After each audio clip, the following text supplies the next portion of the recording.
نحمده ونستعينه ونستغفره ونتوكل عليه ونعوذ بالله من شرور أنفسنا ومن سيئات أعمالنا من يهده الله فلا مضل له ومن يضلله فلا هادي له ونشهد أن لا إله إلا الله وحده لا شريك له ونشهد أن محمدا عبده ورسوله أرسله بالهدى ودين الحق ليظهره على الدين كله ولو كره المشركون اللهم صل على محمد وعلى آل محمد كما صليت على إبراهيم وعلى آل إبراهيم إنك حميد مجيد اللهم بارك على محمد وعلى آل محمد كما باركت على إبراهيم وعلى آل إبراهيم إنك حميد مجيد أما بعد فإن خير الكلام كلام الله وخير الهدي هدي محمد صلى الله عليه وسلم وشر الأمور محدثاتها وكل محدثة بدعة أعوذ بالله من الشيطان الرجيم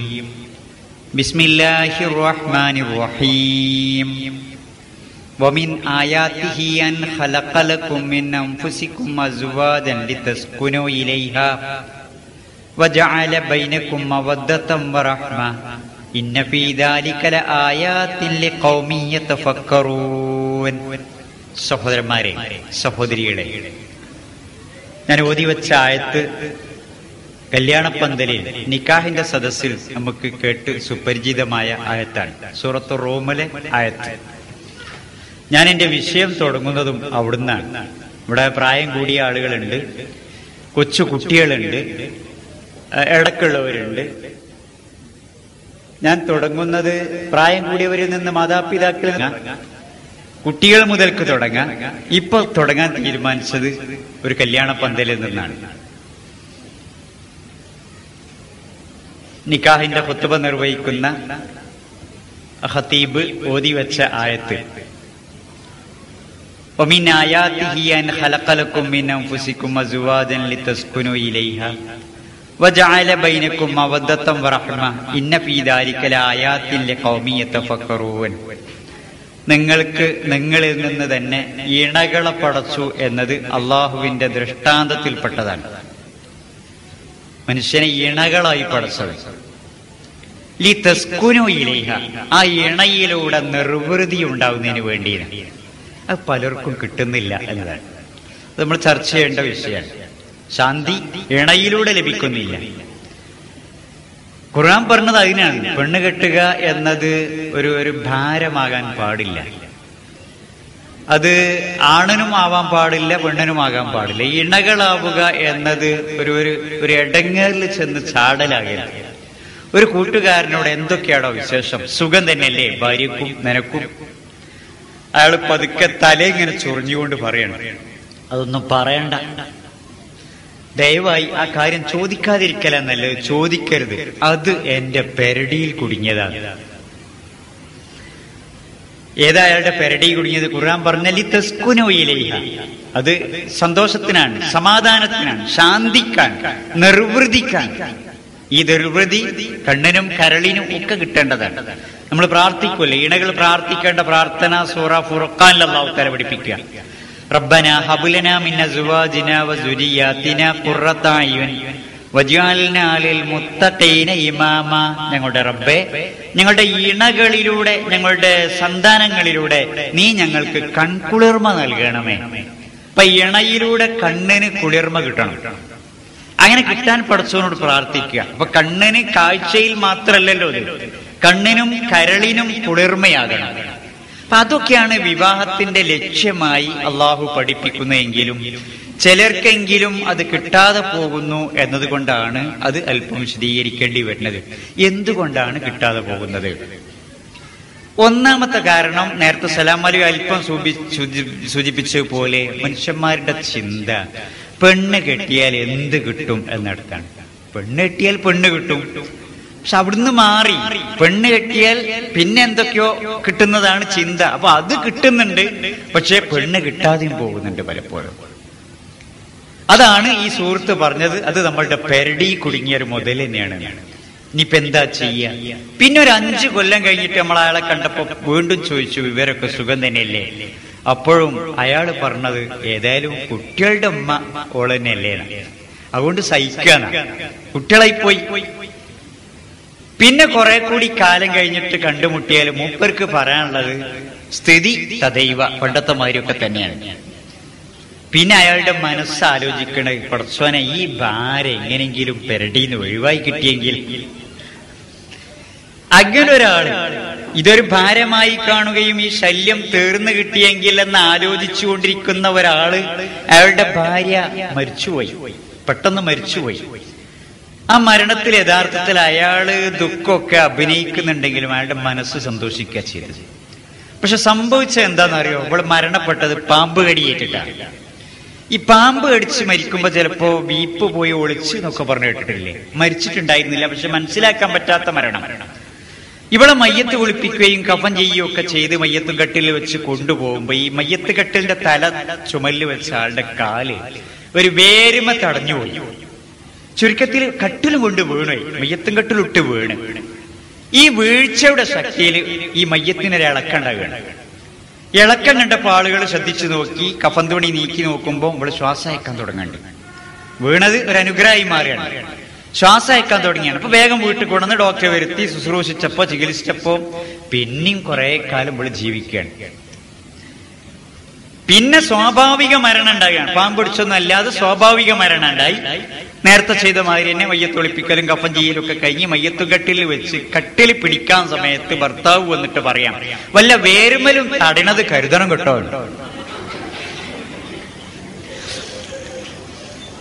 എന്തുകൊണ്ടായിരിക്കും അയാൾ അങ്ങനെ പറഞ്ഞത്? അപ്പൊ ഇങ്ങനെ ചിലപ്പോ ജീവിതത്തിന്റെ അനുഭവങ്ങൾ ഉണ്ടാകും എന്ന് സൂചിപ്പിക്കണേ. വെറുക്കുക, ജീവിതം കണ്ട് വെറുക്കുക. ഇത് പിന്നെ ഭർത്താക്കന്മാർക്ക് മാത്രം വരുന്ന അനുഭവമാണോ? ഭാര്യമാർക്കുണ്ടോ? അപ്പോ ഒരു മദ്യപാനിയായ ഭർത്താവിന്റെ ഭാര്യ, അതൊരു പ്രയാസം തന്നെയാണ്. രാവിലെ വീട്ടിൽ നിന്ന് സുഖമായിട്ട് ജോലിക്ക് പോകുന്ന, ഓഫീസിൽ പോകുന്ന, അല്ലെങ്കിൽ കട തുറക്കാൻ പോകുന്ന കച്ചവടക്കാരൻ, അയാൾ വീട്ടിലേക്ക് വൈകുന്നേരം തല കുത്തനെ തിരിച്ചു വരേണ്ടത്. പിന്നെ അയാള് തലേന്ന് പോകുമ്പോ അയാൾക്കൊരു കുഴപ്പമില്ല, അയാള് പിന്നെ കണ്ണേ കരളേന്നൊക്കെ ഭാര്യ വിളിക്കുന്നുണ്ട്. പിന്നെ വന്നിട്ട് വിളിക്കണമൊക്കെ തുണിന്റെ ചൂട്ടിലുള്ള സാഹിത്യങ്ങൾ, അത് കുറെ മലയാളം കുറെ തമിഴും ഒക്കെ, അതൊക്കെ പറഞ്ഞുകൊണ്ടാ വരുന്നത്. അയാൾ അടിയും പിടിയും പിണങ്ങിപ്പോലും കൂട്ടിക്കൊണ്ടുവരലും മദ്യം പറയലും എന്നും കച്ചറ, എന്നും തന്നെയാണ്. വൈകുന്നേരം കള്ളുടിച്ചെന്നിട്ട് അടിയും പിടിയൊക്കെയാണ്. അങ്ങനെ ഈ രണ്ട് കൊല്ലം കഴിയുമ്പോ അവിടെ പ്രസവവും കുളിയൊക്കെ ആവും നടക്കുന്നുണ്ട്. എന്താ ആ ജീവിതത്തിനുള്ള അർത്ഥം? സംഗതിയൊക്കെ നടക്കുന്നുണ്ട്, അടിപിടിയാണ്. അപ്പൊ അങ്ങനെ ആയിക്കൂടല്ലോ ഒരു മുസ്ലിം കുടുംബത്തിന്റെ അവസ്ഥ. അപ്പൊ നമ്മൾ കുറെ കാര്യങ്ങൾ ശ്രദ്ധിക്കേണ്ടത്. അങ്ങനെ ആവാതിരിക്കാൻ നല്ല ഇണകളെ തെരഞ്ഞെടുക്കുക എന്നാണ് റസൂലുള്ളാഹിന്റെ നിർദ്ദേശം. നല്ല ഇണ. എന്താ നല്ല ഇണ എന്ന് പറഞ്ഞത്? അത് റസൂലുള്ളാഹി പറഞ്ഞു, നാട്ടുനടപ്പനുസരിച്ച് ആളുകള് ഈ സമ്പത്ത് നോക്കാറുണ്ട്, അതുപോലെ തറവാടിത്തം പരിഗണിക്കാറുണ്ട്, പിന്നെ ഈ സൗന്ദര്യം പരിഗണിക്കാറുണ്ട്, ദീന് പരിഗണിക്കാറുണ്ട്. ഫദ്ഫർ ബിദാത്തി ദീൻ, ദീനിന് നിങ്ങൾ പ്രാമുഖ്യം നൽകുക എന്നാണ്. ബാക്കിയുള്ളതൊക്കെ നശിക്കും. സമ്പത്ത് എന്നൊക്കെ പറഞ്ഞ ഇന്നത്തെ സമ്പന്നൻ നാളത്തെ യാചകൻ, ഇന്നത്തെ യാചകൻ നാളത്തെ സമ്പന്നൻ. മാളിക മുകളേറിയ മന്നന്റെ തോളിൽ മാറാപ്പേറ്റുന്നതും ഭവാൻ. പടച്ചോൻ അതിനൊന്നും ഒരു പണിയുമില്ല, അതൊക്കെ വരും പോവുകയൊക്കെ ചെയ്യും. പിന്നെ തറവാടിത്തം എന്നതിന് പഴയ തറവാട്, പുതിയ തറവാട്, ഇങ്ങനെ നേരത്തെ ഇസ്ലാമിൽക്ക് വന്ന തറവാട്, പുതിയ ഇസ്ലാമിൽക്ക്, അങ്ങനെയൊന്നും ഒന്നുമില്ലല്ലോ. അതിലൊന്നും ഒന്നുമില്ല, നമുക്കറിയാം, ഒന്നും വിശദീകരിക്കേണ്ട ആവശ്യമില്ല. പിന്നെ ചിലര് സൗന്ദര്യം എന്നൊക്കെ പറഞ്ഞത് ഈ വിവാഹം കഴിക്കാൻ പോകുന്ന ഇണകൾ പരസ്പരം കണ്ട് അവരുടെ കണ്ണിന് ഇഷ്ടപ്പെടുക എന്ന സൗന്ദര്യത്തെ, ആ സൗന്ദര്യ ബോധത്തെ ഇസ്ലാം അംഗീകരിക്കുകയും പെണ്ണ് കെട്ടുന്നതിന് മുമ്പ് ഇണകൾ പരസ്പരം കാണണം എന്ന് നബി സല്ലല്ലാഹു അലൈഹി വസല്ലം പഠിപ്പിക്കുകയും ചെയ്യുന്നുണ്ട്. പക്ഷേ അതൊക്കെ നമ്മൾ വികൃതാക്കുക. നമ്മളിപ്പോ ഒരാൾ പെണ്ണെട്ടാൻ വേണ്ടി ഉദ്ദേശിക്കുമ്പോ ഈ ചെറുപ്പക്കാരൻ അവന്റെ 4 കൂട്ടുകാരെയും കൂട്ടിയിട്ടാണ് കാണാൻ പോണത്. ഇവിടെ എങ്ങനെ ഉണ്ടടാ എന്ന് അവരോട് അഭിപ്രായം ചോദിക്കുക. ഒക്കെ വളരെ മ്ലേച്ഛാണ് ഈ ഏർപ്പാട്. ആരാന്റെ പെൺകുട്ടികളെങ്ങനെ ഈ ആളുകൾക്കൊക്കെ കാണിച്ചു കൊടുക്കുക, ഇവരൊക്കെ വന്ന് കാണുക, ഉളുപ്പില്ലാത്ത അവസ്ഥ. അങ്ങനല്ലേ നമ്മൾ എന്തിനാ പോകുന്നത്? കൂട്ടുകാരന് പെണ്ണ് കാണാൻ നമ്മൾ പോവുകയെ? അത് അയാൾ തന്നെ തീരുമാനിക്കണ്ടേ. ഓന്റെ കണ്ണിന് സൗന്ദര്യമായി തോന്നണ, എന്റെ കണ്ണിന് സൗന്ദര്യമായി തോന്നുന്ന നിങ്ങൾക്ക് സൗന്ദര്യമാകണമെന്നുണ്ടോ? നിങ്ങൾക്ക് സൗന്ദര്യമായി തോന്നുന്ന എനിക്ക് സൗന്ദര്യമായി തോന്നണമെന്നുണ്ടോ? ഇല്ലല്ലോ. അപ്പോ കാണേണ്ടത് കല്യാണം കഴിക്കുന്ന ആളുകളാണ്. പക്ഷെ ഇതൊക്കെ നമ്മൾ വളരെ വികൃതമാക്കിയിട്ടുണ്ട് എന്നാണ് പറഞ്ഞത്. അങ്ങനെ ഒരു പിന്നെ അഭിപ്രായം ഉണ്ടാക്കിയിട്ട് 4 ആൾ കൂടി തീരുമാനിച്ചിട്ട് ചെയ്യുന്ന ഒരു അവസ്ഥയിലേക്ക് ആക്കി നമ്മൾ. അപ്പൊ അതുമല്ല പരിഗണിക്കേണ്ടത്. പിന്നെ പറഞ്ഞത് ദീന് മതനിഷ്ഠയുള്ള ആണും പെണ്ണും. അതിന്റെ ഗുണമൊന്നും വേറെ തന്നെയാണ്. മതനിഷ്ഠയുള്ള മതബോധമുള്ള ദീനും ഹുലുക്കും. നബി സല്ലല്ലാഹു അലൈഹി വസല്ലം അതാണ് നോക്കാൻ പറഞ്ഞത്. സ്വഭാവം നന്നാക്കണ എന്തിനാ? പടച്ചോന് വേണ്ടി സ്വഭാവം നന്നാക്കുക. ഫസ്വാലിഹാത്തു ഖാനിതാത്തുൻ ഹാഫിളാത്തുൻ ലിൽ ഗൈബി ബിമാ ഹഫിളല്ലാഹ്. സ്വാലിഹത്തായ ഭാര്യ പെണ്ണ് അടക്കോ ഒതുക്കുള്ളവളാണ്, ഭക്തിയുള്ളവളാണ്. ഭർത്താവിന്റെ അഭാവത്തിലും സൂക്ഷിക്കാൻ ഏൽപ്പിക്കപ്പെട്ടത് സൂക്ഷ്മതയോടുകൂടി ജീവിക്കുന്നവളാണ്. ഭർത്താവിന്റെ അസാന്നിധ്യത്തിൽ ഖുർആനൊക്കെ വെറുതെ അല്ലല്ലോ പറഞ്ഞത്. ഭർത്താവ് നാട്ടിലില്ലാത്ത സ്ത്രീകളെ സംബന്ധിച്ചുള്ള പ്രയാസങ്ങൾ ഇന്ന് ഒരുപാടുണ്ട്. കുടുംബജീവിതത്തിലെ കുറെ നമ്മൾ കുടുംബങ്ങളിലേക്ക് കടന്നു വന്നാൽ കേൾക്കാൻ പറ്റാത്തത്, പറയാൻ പറ്റാത്തതൊക്കെയാണ് മിക്ക കുടുംബങ്ങളിലുള്ളത്. വേണമെങ്കിൽ ഇവളുടെ ഭർത്താവ് നാട്ടിലില്ലതാണ്. 2 കൊല്ലം കഴിയുമ്പോൾ 3 കൊല്ലം കഴിയുമ്പോൾ ജീവിക്കാൻ വേണ്ടി 2 മാസം വരുന്ന അത്തരം കുടുംബങ്ങളിലുള്ള ഭാര്യമാർക്ക് ഉണ്ടാകേണ്ട കാര്യബോധവും തൻ്റെടും വിവേകവും ഭക്തിയും ഒക്കെ മറ്റു സ്ത്രീകളെക്കാൾ ഏറെ ഉണ്ടാകേണ്ടതാണ്. അല്ലെങ്കിൽ തന്നെ നമ്മളൊരു മുസ്ലിം കുടുംബത്തില്, പ്രത്യേകിച്ച് ഒരു മുജാഹിദ് കുടുംബത്തിലെ സ്ത്രീ, ഒരു ഭാര്യ എന്നൊക്കെ പറഞ്ഞാല് നാട്ടിലെ മറ്റു സ്ത്രീകളെ പോലെ ഒന്നുമല്ല. അള്ളാഹുവിന്റെ റസൂലിന്റെ ഭാര്യമാരോട്, ഉമ്മഹാത്തുൽ മുഅ്മിനീങ്ങളോട് ഖുർആന്റെ ഒരു കൽപ്പന ഉണ്ട്. യാ നിസാ അൻ-നബി, നബിയുടെ ഭാര്യമാരെ, ലസ്തുന്ന കഅഹദിൻ മിനൻ നിസാഇ ഇൻ തഖൈതുന്ന, നിങ്ങൾ ഭക്തിയുള്ളവരായാൽ മറ്റു സ്ത്രീകളെ പോലെ അല്ല. നബിന്റെ ഭാര്യമാർ എന്നുള്ളവർക്ക് പ്രത്യേകതയില്ലേ? ആ പ്രത്യേകത അത് നിങ്ങൾ സൂക്ഷിക്കണം എന്നാ പറഞ്ഞത്. അതുകൊണ്ട് ഫലാ തഖ്ളൈന ബിൽ ഖൗലി, നിങ്ങൾ അന്യരോട് സംസാരിക്കുമ്പോ വല്ലാതെ മൃദുലമായി സൗമ്യമായി ഇറങ്ങി വരേണ്ടതില്ല. അങ്ങനെയുണ്ടല്ലോ ചില ഭാര്യമാര്, ആരെ കിട്ടിയാലും പുനിലാവ് പോലെ പുഞ്ചിരി തൂകി പാൽപായസം പോലെ വർത്താനം പറയാൻ, അത് മിനിറ്റുകളും മണിക്കൂറുകളും ചെലവഴിക്കുന്ന, അങ്ങനെ നിങ്ങൾ ഇറങ്ങി വരേണ്ടതില്ല. ആരോടാ പറഞ്ഞത്? ആയിഷത്ത് റളിയല്ലാഹു അൻഹ അടക്കമുള്ള ഭാര്യമാരോട്. ഇവർ മോശക്കാരായിട്ട് അല്ല, അങ്ങനെ വിചാരിക്കണ്ട. അവിടെ വരാനുള്ള അധികവും ആരാ? സഹാബാക്കിറാമാണ് അധികവും വരാനുള്ളത്. എന്നിട്ടും ഖുർആന്റെ കൽപ്പന അന്യപുരുഷന്മാരോടൊക്കെ സംസാരിക്കുമ്പോ അങ്ങനെ മൃദുലമായി സംസാരിക്കണ്ട. അങ്ങനെ സംസാരിച്ചപ്പോ എന്താ കുഴപ്പം? റസൂലുള്ളാഹിന്റെ ഭാര്യമാരല്ലേ അവര്, എന്താ കുഴപ്പം? അവരും സ്ത്രീകളാണ്. ഈ ആണിനെയും പെണ്ണിനെയും പടച്ചോനാ പറഞ്ഞത് ഫയത്തുമാല്ലദീ ഫീ ഖൽബിഹി മറളുൻ, കൽബിൽ രോഗമുള്ള ചില ആളുകളും ഉണ്ടാവും. എല്ലാവരും ഒരേ രൂപത്തിലുള്ളവരായിരിക്കില്ല. അവർക്ക് നിങ്ങളിൽ കൊതി തോന്നും കണ്ടോ. അങ്ങനെ ഒരു സാഹചര്യം ഉണ്ടാക്കരുത് എന്നാണല്ലോ ഖുർആൻ നേർക്ക് നേരെ അങ്ങോട്ട് പറഞ്ഞു തരാണ്. പഞ്ഞിരോടൊക്കെ സംസാരിക്കുമ്പോൾ നമ്മുടെ ഭാര്യമാർക്കൊക്കെ ഉണ്ടാകേണ്ട ബോധമാണ് ഈ സൂചിപ്പിക്കണത്. ഫയത്തുമാല്ലദീ ഖൽബിഹി മറളുൻ വഖുൽന ഖൗലൻ മഅറൂഫ, എന്നാൽ നിങ്ങൾ മാന്യമായ സംസാരം സംസാരിക്കുക എന്നാണ്. വ്യക്തിത്വം നിലനിർത്തുന്ന സംസാരം എന്നാ പറഞ്ഞത്. നമ്മുടെയൊക്കെ ഭാര്യമാർക്ക് ഉണ്ടാകേണ്ട ഒരു വ്യക്തിത്വം എന്താണത്? ഒന്ന്, ഞാൻ സാധാരണ നാട്ടിലെ മറ്റൊരു സ്ത്രീയെ പോലെയല്ല. ഞാൻ ഖുർആൻ ലേണിംഗ് സ്കൂളിലെ പഠിതാവാണ്. ഞാൻ വെള്ളിയാഴ്ച ജുമാക്ക് പോയി ഖുതുബ കേൾക്കുന്ന പെണ്ണാണ്. KNM പ്രവർത്തകന്റെ മകളാണ്. ഒരു ISM പ്രവർത്തകന്റെ ഭാര്യയാണ്, അല്ലെങ്കിൽ സഹോദരിയാണ്. അതുകൊണ്ട് ഞാൻ അങ്ങനെ ആയിക്കൂടാ. എന്റെ പെരുമാറ്റത്തിന് സവിശേഷത ഉണ്ട്, ഞാൻ നന്നായാൽ പ്രത്യേകത ഉണ്ട് എന്നൊക്കെ ഉള്ള ബോധം നമ്മുടെ സ്ത്രീകൾക്ക് ഉണ്ടാകണം. അതിനു വേണ്ടിയാണ് നബിയുടെ ഭാര്യമാരോടായി പറയുന്ന ഈ ആയത്ത് ഞാൻ നിങ്ങളുടെ മുന്നിൽ വെക്കുന്നത്. ഇത് അവർക്ക് മാത്രം ബാധകമായ കാര്യമില്ലല്ലോ. അപ്പൊ നമ്മളുടെയൊക്കെ പെരുമാറ്റത്തിൽ ഉണ്ടാകേണ്ടതാണ്. ഇപ്പൊ ഒരു ഭാര്യക്ക് ഉണ്ടാകേണ്ട അടക്കോതും. ഇനി ഇതില്ലാതായിരിക്കാം. നമ്മളുടെ ഒരു ഭാര്യ, ഒരു കുടുംബിനി, ഓളും കുട്ടികളും മാത്രം വീട്ടിലുള്ളൂ. ഭർത്താവ് പോയിട്ട് 2 കൊല്ലായി, അയാൾ നാട്ടിലില്ല. അങ്ങനെ ഇവളെന്താ സ്വഭാവം പെരുമാറ്റവും അയൽവാസികൾ പറഞ്ഞത് കുഴപ്പമൊന്നുമില്ല. നേരത്തെ പറഞ്ഞ മാതിരി കുറച്ച് ഓവർ സോഷ്യലാണ്. ആരെ കണ്ടാലും ഇങ്ങനെ വർത്താനും രോഗിയൊക്കെ ഉണ്ട്. അതിനപ്പുറമൊന്നും ഓൾക്കില്ലാതെ. അത് ധ്വനി മാറും ആളുകളുടെ. അയൽവാസികൾ പറയാൻ തുടങ്ങി, ഓളെ കുറിച്ച് പറയാതിരിക്കുക നല്ലത് എന്ന് പറഞ്ഞിട്ട് ചില കഥകൾ ഇങ്ങനെ. പോസ്റ്റ്മാൻ കത്ത് കൊടുക്കാൻ വേണ്ടി ആ വീട്ടിൽ കയറിയിട്ട് 1 മണിക്കൂർ കഴിഞ്ഞാൽ അവിടുന്ന് പോയത്. വേറൊരു മഖ്ലൂഖും ആ വീട്ടിലില്ല. ഞാൻ ആരോടും ഇത് പറയാൻ പോണില്ലേ, എന്നെ ആരും ഇത് നോക്കാനും ഏൽപ്പിച്ചിട്ടില്ല. പിന്നെ ഇങ്ങനെ ഓരോന്ന് പറയുന്നേ. ഇന്നലെ രാത്രി ഒരു 10 മണിക്ക് ഒരു ഓട്ടോറിക്ഷയിൽ വന്നിട്ട് ഓള് വീട്ടിൽ കയറിയാണ്. എവിടേക്കാ പോയത്? അല്ലാഹു അഅലം. വല്ല കല്യാണവും മരണമൊക്കെ ഉണ്ടെങ്കിൽ ഞങ്ങളൊക്കെ അറിയേണ്ടതാണ്. ഞങ്ങളൊന്നും അറിഞ്ഞിട്ടില്ല. ഏലിയും പോയിക്കോട്ടോ, എന്നെ ആരും നോക്കാൻ ഏൽപ്പിച്ചിട്ടില്ലേ. ഞാൻ ആരോടും പറയാനും പോണില്ല, ആരോടും പറയില്ല. ഇങ്ങനെ എല്ലാരോടും പറയും ചെയ്യും. അപ്പോ ഇങ്ങനെയൊക്കെ ഒരു കുടുംബത്തിൽ വന്നാൽ നിങ്ങൾ ആലോചിച്ചു, പിന്നെ എന്തിനാ ജീവിതം? ഇങ്ങനെയൊക്കെ ആയിക്കൂടല്ലോ നമ്മുടെ ജീവിതം, നമ്മുടെ കുടുംബം അങ്ങനെ ആയിക്കൂടാ. അതിനു വേണ്ടിയാണ് ഈ കാര്യങ്ങളൊക്കെ പറഞ്ഞത്. അപ്പൊ ഭാര്യയാകുന്ന പെൺകുട്ടിക്ക് ഒരു പ്രത്യേക ബോധം, ഇന്നലെ വരെയുള്ള അവസ്ഥയല്ല, ഞാൻ ഇന്ന് മുതൽ ഒരുത്തന്റെ ഭാര്യയാണ്, അല്ല ഒരുത്തന്റെ മാത്രം ഭാര്യയാണ്. അവളെ സംസാരത്തിലും പെരുമാറ്റത്തിലും ഒക്കെ ആ ബോധം ഉണ്ടാണ്ട്, ഞാൻ ഒരുത്തന്റെ മാത്രം ഭാര്യയാണ് എന്ന ബോധം അവൾക്കുണ്ടാണ്. അപ്പോ കല്യാണത്തിന് മുമ്പോ എന്തു ആവാന്ന അല്ല, കല്യാണത്തിന് മുമ്പും ഒരു പെൺകുട്ടിക്ക്, ഒന്നിനു മാത്രമായ പെൺകുട്ടിക്ക് ഉണ്ടാകേണ്ട അച്ചടക്കവും ഒതുക്കവും ഒക്കെ ഉണ്ടല്ലോ. അവളെ സംസാരത്തിലും പെരുമാറ്റത്തിലും വസ്ത്രധാരണ രീതിയിലും ഒക്കെ അത് വേണം, അതൊക്കെ ഉണ്ടാകേണ്ടതുണ്ട്. അതോടൊപ്പം ഭാര്യയാകുമ്പോ ഒന്നുകൂടി അത് കൂടേണ്ടതുണ്ട്. അയാളുടെ മുന്നിൽ അവൾക്ക് എന്തും ആവാം, മറിച്ച് അന്യരുടെ മുന്നിൽ അവൾക്ക് ഒരുപാട് മര്യാദകൾ പാലിക്കേണ്ടതുണ്ട്. അത് പള്ളിയിൽ പോകുമ്പോഴായാലും, ക്യാമ്പിന് പോകുമ്പോഴായാലും, കല്യാണത്തിന് പോവുകയാണെങ്കിലും, മരിച്ച വീട്ടിൽ ചെല്ലുകയാണെങ്കിലും ഒക്കെ അവൾ അവളുടേതായ വ്യക്തിത്വം നിലനിർത്തണം. ഞാനൊരു മുജാഹിദത്തായ പെണ്ണാണ്, MGMന്റെ പ്രവർത്തകയാണ്, ഞാൻ എല്ലാവരും മാതിരിയല്ല, മാസം മാസം പുടവ വായിക്കണോളാണ്.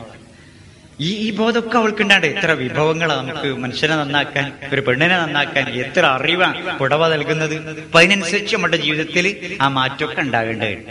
ഏതായാലും അങ്ങനെ ഒരു നല്ല ഭാര്യയുടെ ഭർത്താവായി കിട്ടുക എന്ന് പറഞ്ഞാൽ അയാൾ സന്തുഷ്ടനായി, അല്ല റസൂലുള്ളാഹിന്റെ ഭാഷയിൽ അയാൾ സൗഭാഗ്യവാനായി. അയാൾ സൗഭാഗ്യവാനാണ്. നബി പറയാണല്ലോ 3 സൗഭാഗ്യമുണ്ട് ഒരു പുരുഷന്റെ ജീവിതത്തിൽ. 1 അൽ മസ്കനു സാലിഹ്, നല്ലൊരു വീട്. 2 അൽ മർക്കബു സ്വാലിഹ്, നല്ലൊരു വാഹനം. 3 അൽ മർഅത്തു സ്വാലിഹ, നല്ലൊരു ഭാര്യ. സഹോദരന്മാരെ, നല്ലൊരു വീട് പലർക്കും നാട്ടിൽ അധ്വാനിച്ചിട്ടുണ്ടാകാറില്ല. അതിനുവേണ്ടി ആ ഗൾഫ് പോലെ. അല്ല ഇനിയും പോവുകയാണോ എന്ന് ചോദിക്കുമ്പോൾ അയാൾ പറഞ്ഞത് ഒരു വീട് കയറ്റേണ്ടതിനാണ്. വീട് തന്നെയാണ് വലിയ ചെലവുള്ള ഒരു കാര്യം. അപ്പൊ വീടുണ്ടാക്കുന്നത് നാട്ടിലും വിദേശത്തും ഒക്കെ പോയി അധ്വാനിച്ചിട്ട്. രണ്ടാമത് പറഞ്ഞ വാഹനം വാങ്ങണോ, അങ്ങനെ തന്നെ ഒക്കെ സമ്പാദിച്ച അയാള്. നല്ല വീടുണ്ട്, നല്ല വാഹനമുണ്ട്. മൂന്നാമത്തത് അയാൾ കല്യാണം കഴിച്ച സമയത്ത് അത്ര ശ്രദ്ധിച്ചില്ല, അത് നന്നായില്ല. എങ്ങനെ ഉണ്ടാവും അയാളുടെ ജീവിതം? ആ അത്യന്താധുനിക സൗകര്യമുള്ള വീട്ടിലേക്ക് അയാൾ സമ്പാദിച്ച നല്ല വാഹനത്തിൽ ഇങ്ങനെ ഒഴുകി വരുമ്പോ അയാളുടെ അവസ്ഥ പരിഗണിച്ച് അയാളോട് പെരുമാറാൻ കഴിയാത്തൊരു പെണ്ണ്, ഒരു വിളിച്ചു കാട്ടി കുരച്ചു ചാടുന്ന ഒരു കുരങ്ങ് ഭാര്യ വീട്ടിലുണ്ട്. അവൾക്ക് രോമവും വാലും ഒന്നും ഉണ്ടായിട്ടല്ല കേട്ടോ കുരങ്ങ് എന്ന് പറഞ്ഞത്, അവളുടെ സ്വഭാവത്തെ പറ്റി പറഞ്ഞതാ. പിന്നെ അയാളുടെ വീട് കൊണ്ട് അയാൾക്ക് വല്ല ഗുണമുണ്ടോ? അയാളുടെ വാഹനം നന്നായിട്ട് വല്ല കാര്യമുണ്ടോ? അയാളുടെ ജീവിതം ആകെ നരകായി. എങ്ങനെ നമ്മൾ പറയണ ഭാഷ, ജീവിതം നായക്കീന്നോ തൊലച്ചുന്നോ എന്തൊക്കെ ആയി അയാൾക്ക്. കാരണം ഭാര്യ ആ കുലത്തുള്ളതാണ്. അയാളായി പറഞ്ഞത് നമ്മളെ പെരടി കുടുങ്ങി തന്നെ, ഇനി എന്താ ചെയ്യണേ? അപ്പൊ നന്നായി ആലോചിക്കേണ്ട. വിവാഹം ഒരിക്കലും ഒരു തമാശയല്ല, ഇതൊരു കളിയിൽ ആരെങ്കിലും പറഞ്ഞതിന് കല്യാണം കഴിക്കേണ്ടതല്ല. എവിടെയോ ബസ് സ്റ്റോപ്പിൽ നിന്ന് കണ്ടപ്പോ ഒരു പുഞ്ചിരി കിട്ടിയതിന് കല്യാണം കഴിക്കേണ്ടതല്ല. നന്നായി ആലോചിക്കണോ? നബി പറഞ്ഞില്ലേ, ചിലരങ്ങനെ ഉണ്ടാവും അതിന്റെയൊക്കെ പിന്നിൽ പോണ ആളുകൾ. അതിനൊന്നും ജീവിതത്തിന് അർത്ഥമില്ല. എവിടുന്നോ കണ്ടുമുട്ടി കുറെ കാലം ഇങ്ങനെ ഫോണിൽ ഇങ്ങനെ ബന്ധപ്പെട്ട് പിന്നെ ഒരു കല്യാണമൊക്കെ കഴിഞ്ഞ് പിന്നെ പറയാനുമില്ല. ഒരു തമാശയായിട്ട് പറയാം, കോഴിക്കോട് ജില്ലയിലെ ഒരു ഹൈസ്കൂളിൽ ഒരു അധ്യാപകനും അധ്യാപികയും 2.5-3 കൊല്ലത്തോളം ഒരു പ്രേമിത്തരായി. പിന്നെ അവസാനം കുടുംബക്കാരുടെ എതിർപ്പൊക്കെ അവഗണിച്ച് 3 കൊല്ലം കഴിഞ്ഞതിന് ശേഷം കല്യാണം കഴിച്ച് പ്രഥമ രാത്രി 2 ആളും മിണ്ടണില്ല. എന്തേ പറയാൻ വേണ്ടി അവസാനം ടീച്ചർ തുടങ്ങിയ മാഷ് 8ാം ക്ലാസ്സിൽ ഇംഗ്ലീഷ് എത്ര കോമ്പോസിഷൻ എഴുതി ചെയ്യുന്നു, വേറെ എന്തെങ്കിലും വേണ്ടേ? അപ്പൊ അങ്ങനെ അതൊന്നും ജീവിതത്തിനൊരു അർത്ഥം ഉണ്ടാവില്ല. ആ ജീവിതം ഞാൻ പറഞ്ഞ ജീവിതത്തിനൊരു പുതുമ ഉണ്ടാകണമെങ്കിൽ നമ്മൾ ഈ ഇസ്ലാമികമായ വിവാഹം ജീവിതമൊക്കെ ആണെങ്കിൽ തന്നെ ഉണ്ടാവുള്ളൂ. അപ്പോ കുറെ കാര്യങ്ങൾ നമ്മൾ ശ്രദ്ധിക്കേണ്ടതുണ്ട്. പിന്നെ ജീവിതത്തിലെ വിശുദ്ധി, എന്താ ജീവിത വിശുദ്ധി തന്നെ. സൂറത്ത് അഹ്സാബില്, സൂറത്തു നൂറില് സ്ത്രീകളൊക്കെ പ്രത്യേകം വായിക്കേണ്ട കേട്ടോ. ഈ തഫ്സീറൊക്കെ നമ്മളൊക്കെ വീട്ടിലുണ്ടാവല്ലോ. അഹ്സാബ് സൂറത്തു നൂറ്, അതിലാണ് ഇങ്ങനെ കുടുംബ മര്യാദകളൊക്കെ ഏറ്റവും കൂടുതൽ പറയണത്. അപ്പൊ അതിൽ പറയുന്ന കുറെ കാര്യങ്ങൾ നമ്മൾ ശ്രദ്ധിക്കേണ്ടത്. അവിടെ പറയണ്ടല്ലോ, ദാലിക ഖൈറുൽ ലക്കും, അതാണ് നിങ്ങൾക്ക് ഉത്തമം. ദാലിക അസ്കാ ലക്കും, അതാണ് നിങ്ങൾക്ക് ഏറ്റവും വിശുദ്ധി. ദാലിക അത്ഹറുൽ ഖുലൂബിക്കും വഖുലൂബിഹിന്ന, അവരുടെ നിങ്ങളുടെയും ഹൃദയത്തിന് വിശുദ്ധിക്ക് ആവശ്യമാണ് എന്നൊക്കെ പറഞ്ഞ് അവസാനിക്കുന്ന ആയത്തുകൾ. അവിടെ വിശുദ്ധി എന്നൊക്കെ പറഞ്ഞ് നമ്മുടെ ജീവിതത്തിൽ ഈ ലൈംഗികമായി നമ്മൾ സൂക്ഷിക്കേണ്ട വിശുദ്ധി ഉണ്ടല്ലോ, അത് സൂക്ഷിക്കണം, അത് സൂക്ഷിക്കണം. അതങ്ങട്ട് പിന്നെ എരപ്പായാൽ പിന്നെ മനുഷ്യനാകെ. നേരത്തെ പറഞ്ഞില്ലേ 3 കാര്യങ്ങൾ ദുനിയാവുന്നു, 3 കാര്യം പരലോകത്തുനിന്നും ഒക്കെ ഒരു വ്യഭിചാരിക്കുണ്ടാകണോ ഒക്കെ പറഞ്ഞില്ലേ. ശരീരകാന്തി, അയാളുടെ സമ്പത്ത്, അയാളുടെ ആരോഗ്യം, അയാളുടെ പിന്നെ മാന്യത ഒക്കെ നശിക്കുമല്ലോ. അപ്പൊ അത് നമ്മൾ വളരെ വിശുദ്ധമായി കാണേണ്ടതുണ്ട്. മരിച്ചു പോകുമ്പോഴേ സഹോദരിമാരെ, ഒരു അന്യ പുരുഷനെ അവിഹിതമായി അന്യായമായി വിരൽത്തുമ്പ് കൊണ്ടുപോലും ഞാൻ തൊട്ടിട്ടില്ല എന്ന് പറയാൻ സാധിച്ചാൽ ജീവിതത്തിലെ ഏറ്റവും വലിയ വിശുദ്ധി തന്നെയാണ്. ഒരു അന്യ പെൺകുട്ടിയെ അനധികൃതമായി അവിഹിതമായി ഞാൻ ഒരിക്കലും തൊട്ടിട്ടില്ല എന്ന് പറയാൻ ഒരു പുരുഷന് സാധിച്ചാൽ അതാണ് ജീവിതത്തിലെ ഏറ്റവും വലിയ വിശുദ്ധി. അതൊക്കെ സൂക്ഷിക്കുന്ന ആളുകൾക്ക് തന്നെ എവിടുന്ന് വല്ല പോരായ്മ ഈ കാര്യത്തിലൊക്കെ ഉണ്ടെങ്കിൽ അള്ളാഹ് പരലോകത്ത് പരിഹരിച്ചു കൊടുക്കും എന്ന് ഖുർആൻ പറഞ്ഞതും. ഇതൊക്കെ ഞാൻ ഈ കാര്യങ്ങളൊക്കെ പറയുമ്പോൾ എനിക്ക് വേദനിക്കുന്ന ഒരുപാട് സംഭവങ്ങൾ എൻ്റെ മനസ്സിലുണ്ട്. നമ്മൾ വിവാഹവും ദാമ്പത്യവും കല്യാണവും ഒക്കെ ഇങ്ങനെ പറയുമ്പോൾ അതൊക്കെ സ്വപ്നം കണ്ട് കഴിയണ ഒരുപാട് കുട്ടികൾ നമ്മളുടെ മഹല്ലുകളിലുണ്ട്. സാധിക്കാത്ത നമ്മളെ പത്രം കണ്ടില്ല നിങ്ങള്? നമ്മളെ പിന്നെ പത്രത്തില് നമ്മളുടെ പിന്നെ ഷബാബില് വിടവേലും ഒക്കെ വരുന്ന പരസ്യങ്ങളിൽ 30 വയസ്സ് കഴിഞ്ഞ എത്ര പെൺകുട്ടികളുടെ വിവാഹ പരസ്യം വരുന്നുണ്ട്. അവർക്ക് പരസ്യ തീയതിയുടെ പിറ്റേന്ന് കല്യാണാന്വേഷണം വരും വിചാരിക്കുന്നുണ്ടെങ്കിൽ അധികം വരാത്ത തന്നെ. അതിനൊന്നും ഒരു മറുപടി ഉണ്ടായില്ല, ഒരു കത്ത് പോലും വരൂല. പിന്നെ അങ്ങനെ ഒരു പിന്നെ സ്വപ്നമാണ് അവസാനിപ്പിച്ചിട്ട് ഈ ആങ്ങളമാരുടെ വീട്ടിൽ ഇങ്ങനെ വേലക്കാരിയായി, കൂലി പറ്റാത്ത വേലക്കാരിയായി കന്യകയായി ജീവിച്ചു മരിച്ചു പോകുന്ന അവസ്ഥയാണ് അധിക പെൺകുട്ടികൾക്കും. ആ പോരായ്മന്റെ പേരിൽ അവരൊരിക്കലും വേലി ചാടിയിട്ടില്ല, അന്യായം ചെയ്തിട്ടില്ല എങ്കിൽ ഇതൊരു പ്രതിഫലം നൽകണ്ടേ അല്ലാഹ്? ഇത് മനുഷ്യന്റെ മനസ്സിന്റെ ഒരു തേട്ടായിരുന്നില്ലേ, വലിയൊരു ആഗ്രഹമായിരുന്നില്ലേ? ആ പ്രതിഫലം അല്ലാഹ് പറഞ്ഞത് അവർക്ക് ഏറ്റവും നല്ല ഇണകൾ അവിടെ ഉണ്ട്. വലഹും ഫീഹാ സുവാജും മുത്വഹറ, പരിശുദ്ധകളായ ഇണകൾ പരലോകത്ത് അല്ലാഹു തആല ഒരുക്കി വെച്ചിട്ടുണ്ട്. ഇതൊരാവശ്യമില്ലേ? ഇപ്പൊ ഒരു പുരുഷൻ കല്യാണം കഴിച്ച് ഭാര്യ ഉണ്ടോ എന്ന് ചോദിച്ചാൽ ഭാര്യ ഉണ്ട്, അത്രേ ഉള്ളൂ. അങ്ങനെയൊക്കെ ചില ആളുകളുടെ അനുഭവങ്ങൾ ഉണ്ടാവില്ലേ? അവരൊക്കെയല്ലേ ഭാര്യ നേരത്തെ മരിച്ചുപോയി, പിന്നെ കുട്ടികളൊക്കെ ആയി, ഇനിയിപ്പോ ഒരു വിവാഹം, ഒരു ഇളയമത്തുള്ള കുട്ടികൾക്ക് എന്നൊക്കെ പറഞ്ഞാൽ പ്രയാസം. അത്രയൊക്കെ മതി. അയാൾക്കും ആഗ്രഹങ്ങളുണ്ട് ശാരീരികമായ, അയാൾ അങ്ങനെ ക്ഷമിക്കുകയാണ്, അത്രയൊക്കെ മതി.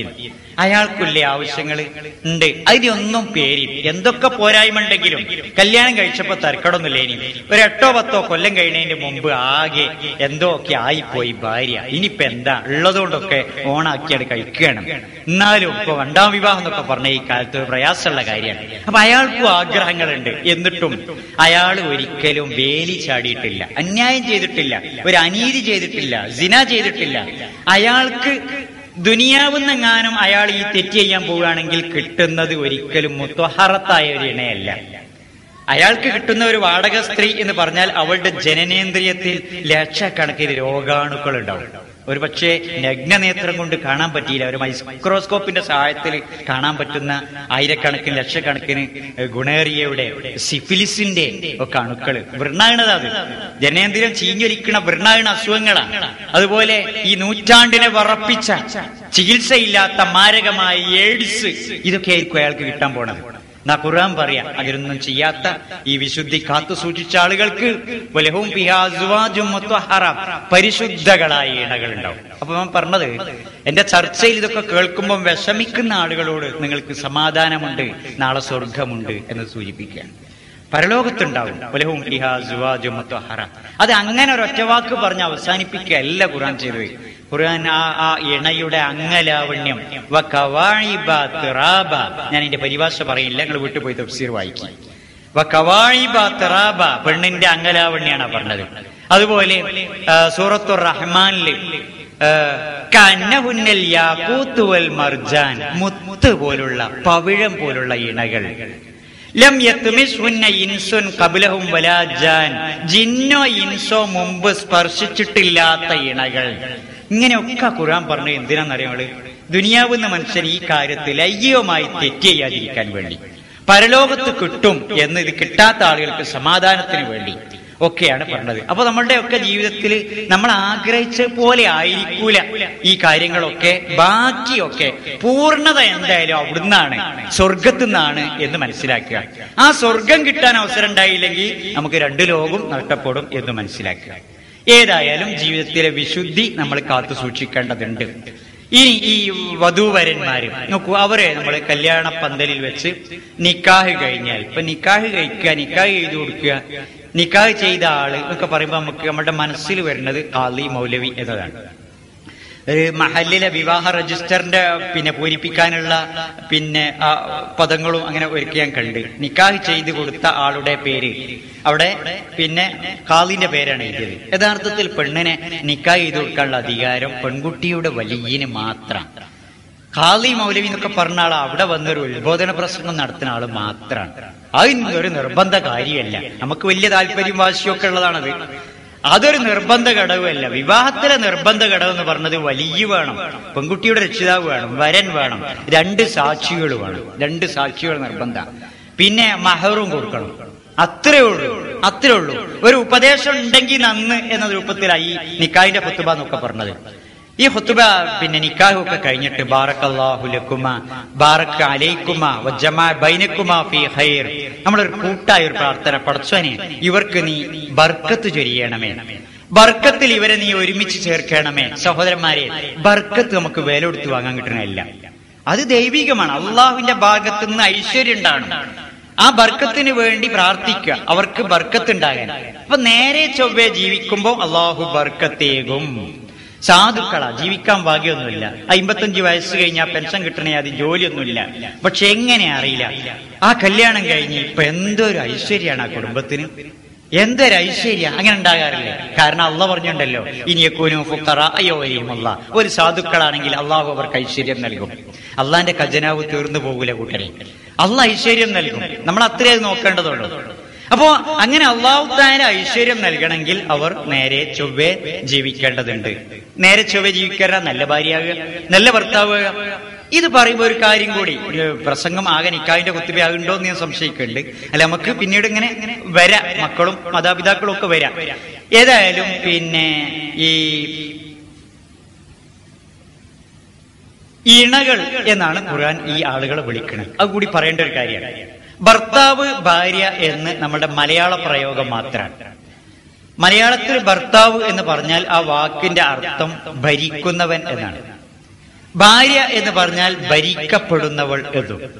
അങ്ങനെ ഒരാൾ ഭരിക്കുകയും മറ്റേയാൾ ഭരിക്കപ്പെടുകയും ചെയ്യുക എന്ന അർത്ഥത്തിൽ ഖുർആനിലും ഹദീസിലൊന്നും പ്രയോഗമില്ല. ഇതിന് സമാനമായ അറബി വാക്ക് പ്രയോഗിച്ചിട്ടില്ല. ഖുർആന്റെ പ്രയോഗം ഇണ എന്ന വാക്കാണ്. സൗജ്, അസ്വാജ്, അതിന്റെ ബഹുവചന രൂപത്തിൽ ഇണകളാവുകയാണ്. വ്യത്യാസമില്ലേ? ഭരിക്കുന്ന ആളെന്ന് പറഞ്ഞതും ഇണ എന്ന് പറഞ്ഞതും ഒരുപാട് അർത്ഥ വ്യത്യാസമില്ലേ? എത്ര മനോഹരമായിട്ടാണ് പടച്ചോൻ ഇവരെ പറ്റി പറഞ്ഞത്. എന്നാ പിന്നെ കുടുംബ നേതൃത്വം, കുടുംബജീവിതം പറഞ്ഞപ്പോ സൂറത്തു നിസായില് അത് പുരുഷനാണ് ആ നേതൃത്വം വഹിക്കേണ്ടത് എന്ന് പറഞ്ഞിട്ടുണ്ട്. അതിന്റെ കാരണം പറഞ്ഞിട്ടുണ്ട്. അതെന്താ കാരണം? ബിമാ ഫളലല്ലാഹു ബഅദഹും അലാ ബഅദി, ജന്മന ചിലർക്ക് ചിലരെക്കാൾ നാം ശ്രേഷ്ഠത നൽകിയിട്ടുണ്ട്. പെണ്ണിനേക്കാളേറെ ആണിന് അല്ലാഹു തആല പ്രകൃതിയ ജന്മന കഴിവ് നൽകിയത് കൊണ്ട് കുടുംബ നേതൃത്വം ആണ് ഏറ്റെടുക്കണം. രണ്ടാമത്തെ പറഞ്ഞത് വബിമാ അൻഫഖൂ മിൻ അംവാലിഹിം, കുടുംബത്തിന് വേണ്ടി സാമ്പത്തിക ബാധ്യതകൾ നിർവഹിക്കുന്നതും പുരുഷനായതുകൊണ്ട്. ഇവിടേക്ക് ഒരുപാട് സമയം വിശദീകരിക്കേണ്ടതുണ്ട്. സാമ്പത്തിക ബാധ്യത നിർവഹിക്കുന്നത് പുരുഷനായതുകൊണ്ട് കുടുംബത്തിന്റെ നേതൃത്വവും പുരുഷനാണ്.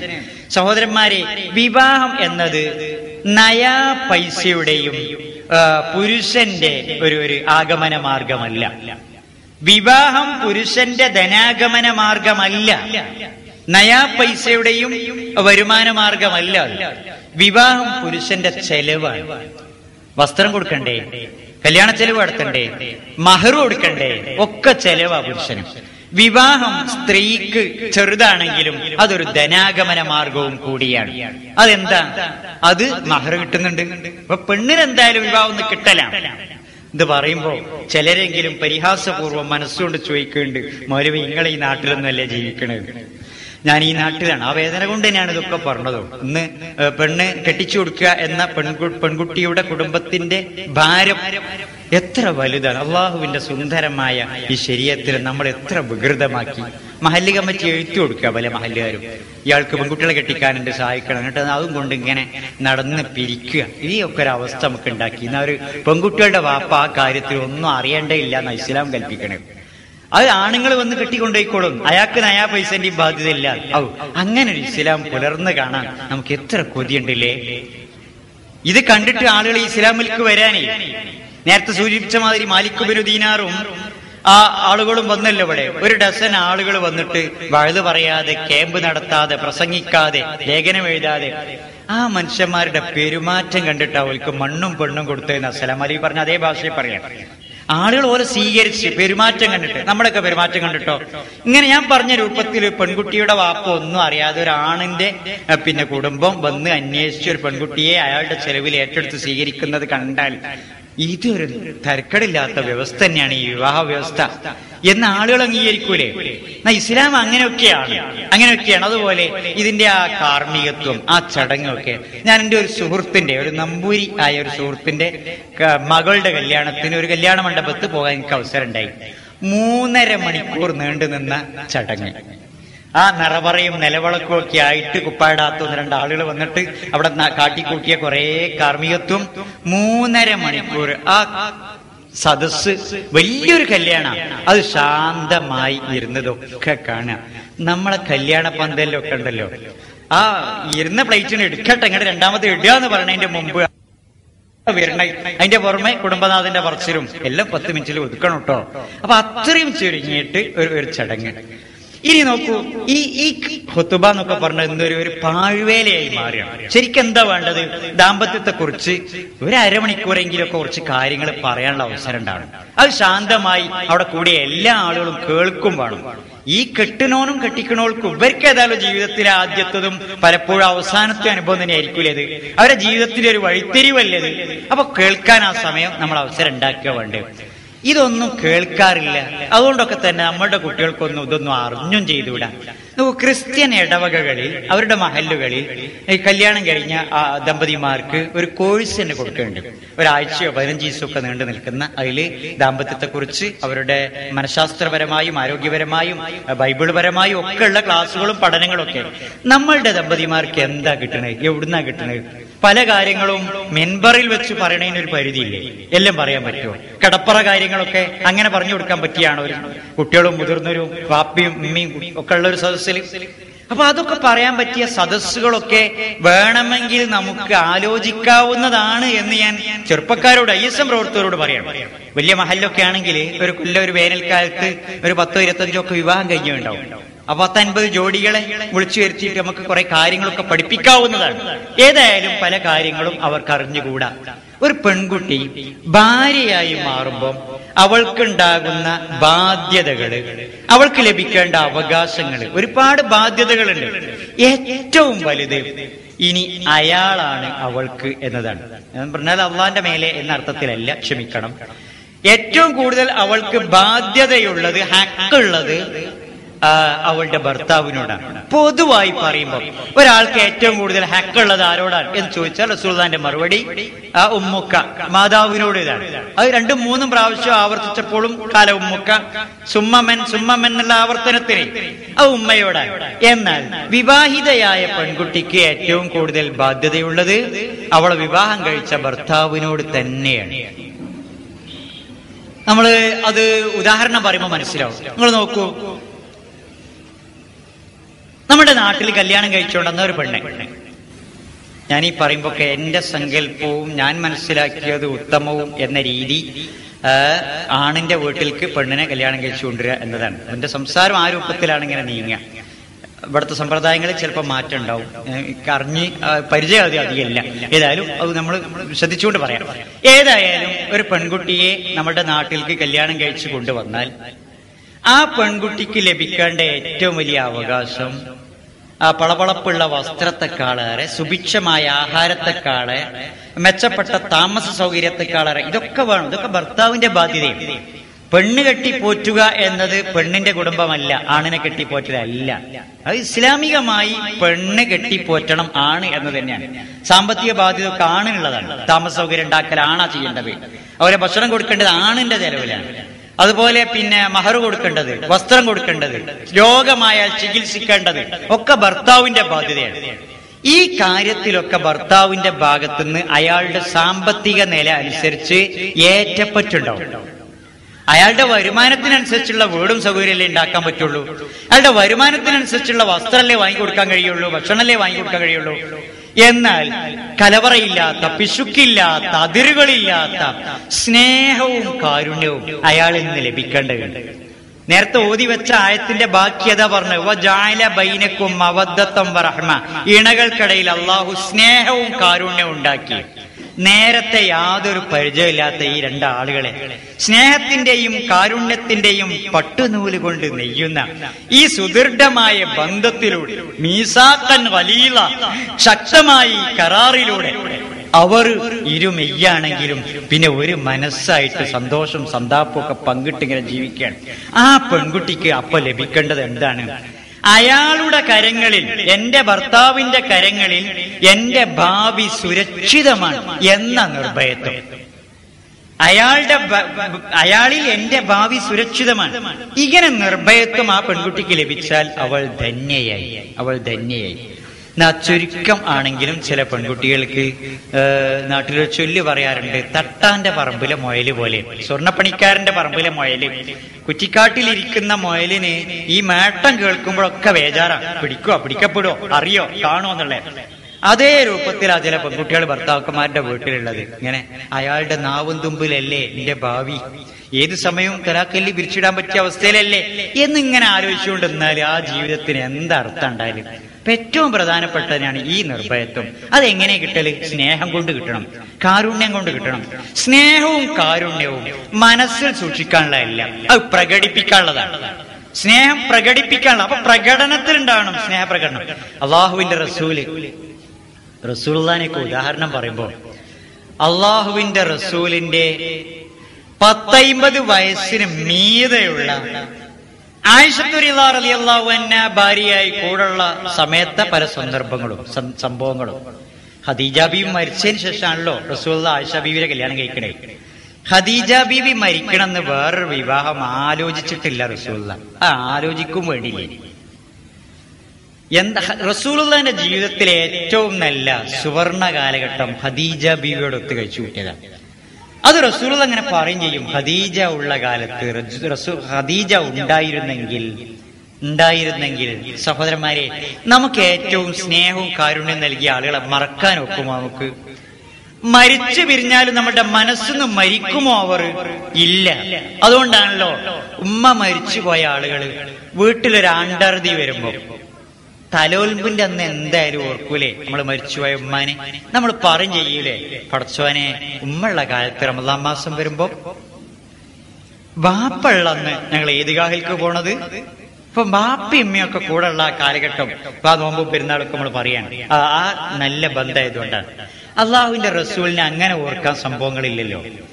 നബി സല്ലല്ലാഹു അലൈഹി വസല്ലമക്ക് ബാപ്പാനെ കാണാനുള്ള ഭാഗ്യം ഉണ്ടായില്ല സഹോദരന്മാരെ. യതീമായിട്ടാണല്ലോ ജനിക്കുന്നത്.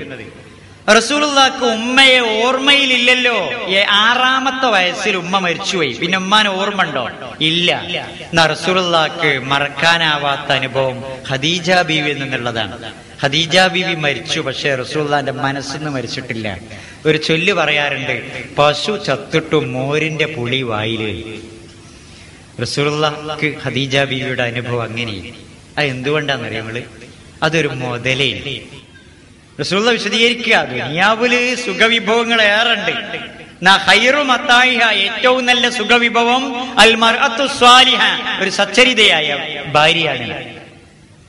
സഹോദരന്മാരെ, അതാ പറഞ്ഞത്, ഇതൊക്കെ ഒരു സൗഭാഗ്യമാണ് നല്ല ഭാര്യ എന്നൊക്കെ പറഞ്ഞത്. റബ്ബർ എസ്റ്റേറ്റും തെങ്ങും തോപ്പും ഗൾഫ് ജോലി സർക്കാർ ഉദ്യോഗം ഇതൊക്കെ ജീവിതത്തിലെ സുഖങ്ങൾക്കുള്ള പിന്നെ സാമ്പത്തികമായൊക്കെ ഉള്ള നേട്ടങ്ങളാണ്. അതുകൊണ്ടൊക്കെ ഗുണമുണ്ട്, ഖൈർ തന്നെയാണ്, സുഖം തന്നെയാണ്. എന്നാ ദുനിയാവിലെ ഏറ്റവും വലിയ മുതലേ ഖൈറു മത്തായിഹ അൽ മർഅത്തു സ്വാലിഹ, നല്ലൊരു ഭാര്യ. അതുണ്ടെങ്കിൽ വേറുള്ള പോരായ്മയൊക്കെ പരിഹരിക്കും. അത് മോശമായാൽ വേറുള്ള ഒന്നും ഉണ്ടായിട്ടും കാര്യമില്ല. നേരത്തെ പറഞ്ഞ ആ സമ്പന്നന്റെ ഒഴുകുന്ന കാറും ആ പിന്നെ കൊട്ടാര സമാനമായ വീടും ആ വീട്ടുമുറ്റത്ത് വിരിഞ്ഞു നിൽക്കുന്ന റോസാപ്പൂക്കൾക്ക് സൗന്ദര്യവും സൗരഭ്യവും അനുഭവപ്പെടൂല കൂട്ടരെ വീട്ടിനകത്ത് ഈ കുരങ്ങുള്ള കാലത്തോളം. അപ്പൊ അത് നന്നായാൽ തന്നെ കാര്യമുള്ളൂ. അതൊരു സൗഭാഗ്യം തന്നെയാണ്, അതൊരു മുതലാണ്. മർഹൂം CH മുഹമ്മദ് കോയ സാഹിബ് വർഷങ്ങൾക്ക് മുമ്പ് ചന്ദ്രിക വരാന്ത പതിപ്പിൽ ഒരു ലേഖനം എഴുതിയിരുന്നു സ്ത്രീധനത്തിനെതിരില്. അന്ന് അതിന്റെ തലക്കെട്ട് കൊടുത്തത് സ്ത്രീ തന്നെ ധനമല്ലേ, സ്ത്രീധനം എന്തിന് എന്നായിരുന്നു. സ്ത്രീ തന്നെ ഒരു ധനാണ്. നന്നായാൽ, മോശമായാൽ. കേരളത്തിലൊരു മലയാള കവി പെണ്ണുങ്ങളെ കുറിച്ച് പാടിയിട്ടുണ്ട്. ഞാൻ പറയല്ല കേട്ടോ, നബി പറഞ്ഞതുമല്ല, ഒരു കവി പറഞ്ഞതാണ്. നാരികൾ നാരികൾ നാരകീയ അഗ്നികൾ, നാനാ വിപത്തിന്റെ നാരായ വേരുകൾ. പെണ്ണ് പെണ്ണ് എന്ന് പറഞ്ഞാൽ നരകത്തീജാണ്.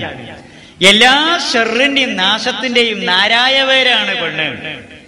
റസൂലുള്ള പറയാ, നന്നായാൽ പെണ്ണ് അതൊരു മുതലാണ്. ദുനിയാവിലെ സർവ്വ മുതലിനേക്കാളും വലിയ ഒരു സുഖവിഭവമാണ് പെണ്ണ്. അത് ശരിയല്ലേ? നന്നായാൽ. അപ്പൊ വീട്ടിക്ക് വരുമ്പോ ഒരു സമാധാനം. ആണെന്ന് പറഞ്ഞാൽ എന്തെല്ലാം ടെൻഷൻ പേർന്നവരാ നമ്മള്. ജോലി സ്ഥലത്തുള്ള ഭാരം, സമൂഹത്തിൽ നിന്നുള്ള എതിർപ്പുകള്, കുത്തുവാക്കുകള്, കുറ്റപ്പെടുത്തലുകള്, ഗ്രൂപ്പ് വഴക്കുകള്, ഇങ്ങനെ തുടങ്ങിയിട്ട് പുറത്തിറങ്ങിയാൽ എന്നും പ്രശ്നങ്ങളല്ലേ. പള്ളിയിൽ ചെന്നാൽ അവിടെയും കൂടി ഒരു സമാധാനപ്പല്ല. നോട്ടീസ് ഒട്ടിച്ചത് മുട്ടിക്കാൻ പറ്റുമോ പറ്റൂലേ, ആര് കുത്തുവ നടത്തണം, ഇങ്ങനെയൊക്കെയുള്ള പ്രശ്നങ്ങളാണ്. ഏത് സമ്മേളനത്തിന് പോകണം, അവരെ ജോലി സ്ഥലത്ത് എന്നാലും ഒക്കെ, നാട്ടിൽ എവിടെയായാലും.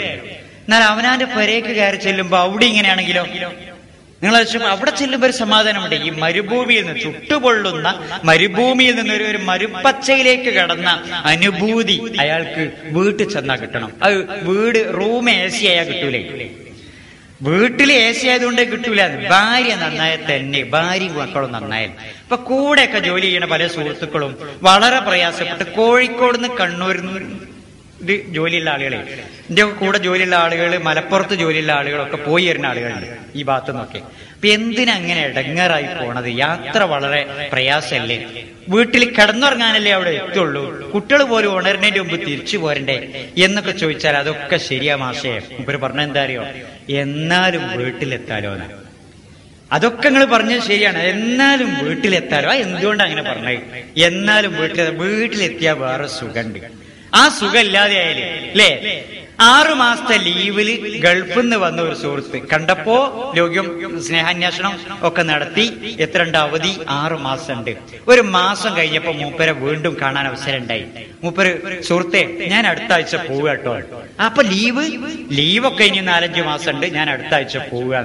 ഇവിടുത്തെ സുഖം കൊണ്ട് തന്നെയാണ് പോണത്. ഇവിടുത്തെ സുഖം കൊണ്ട് തന്നെയാണ്. മറിച്ചാണെങ്കിലോ ഇവിടെ ഒരു നല്ല സുഖമുള്ള നല്ലൊരു കുടുംബം, അയാൾക്ക് ആകെ കൂടി ഈ 3 കൊല്ലം കഴിയുമ്പോ 2 മാസമോ 4 മാസമോ ഒക്കെ ജീവിതമുള്ളൂ എന്ന് മനസ്സിലാക്കി പെരുമാറുന്ന കുടുംബാംഗങ്ങളാണെങ്കിൽ ആ വരാൻ വേണ്ടിയുള്ള കാത്തിരിപ്പും, ആ യാത്രയപ്പും, ആ ഫോൺ ചെയ്യലും, ആ കത്തെഴുതലും ഒക്കെ, അതിന്റെയൊക്കെ നിർവൃതി എന്താ? അടുത്ത ആഴ്ച പോകാനായി, ആ പോകാൻ വേണ്ടി ആ ഷോപ്പിംഗ് നടത്തുന്നതും, ഇവിടുന്ന് ഇങ്ങനെ ഫോണോ കത്തോ ഒക്കെ. പണവും പൊന്നും അയച്ചില്ലേലും അടുത്ത മാസം വരണേ, കരളുരുകി മരിക്കും മുമ്പേ. ബാക്കി ഞാൻ പാടുന്നില്ല. അതൊക്കെ ആ സന്തോഷാണ്. കരളുരുകി മരിക്കും മുമ്പ് വരാനും കാണാനും കണ്ടുമുട്ടാനും ഒക്കെ ഉള്ള താല്പര്യം. ഇത് പറയുമ്പോഴും എനിക്ക് വേദന തോന്നുന്നത് ഇങ്ങനെ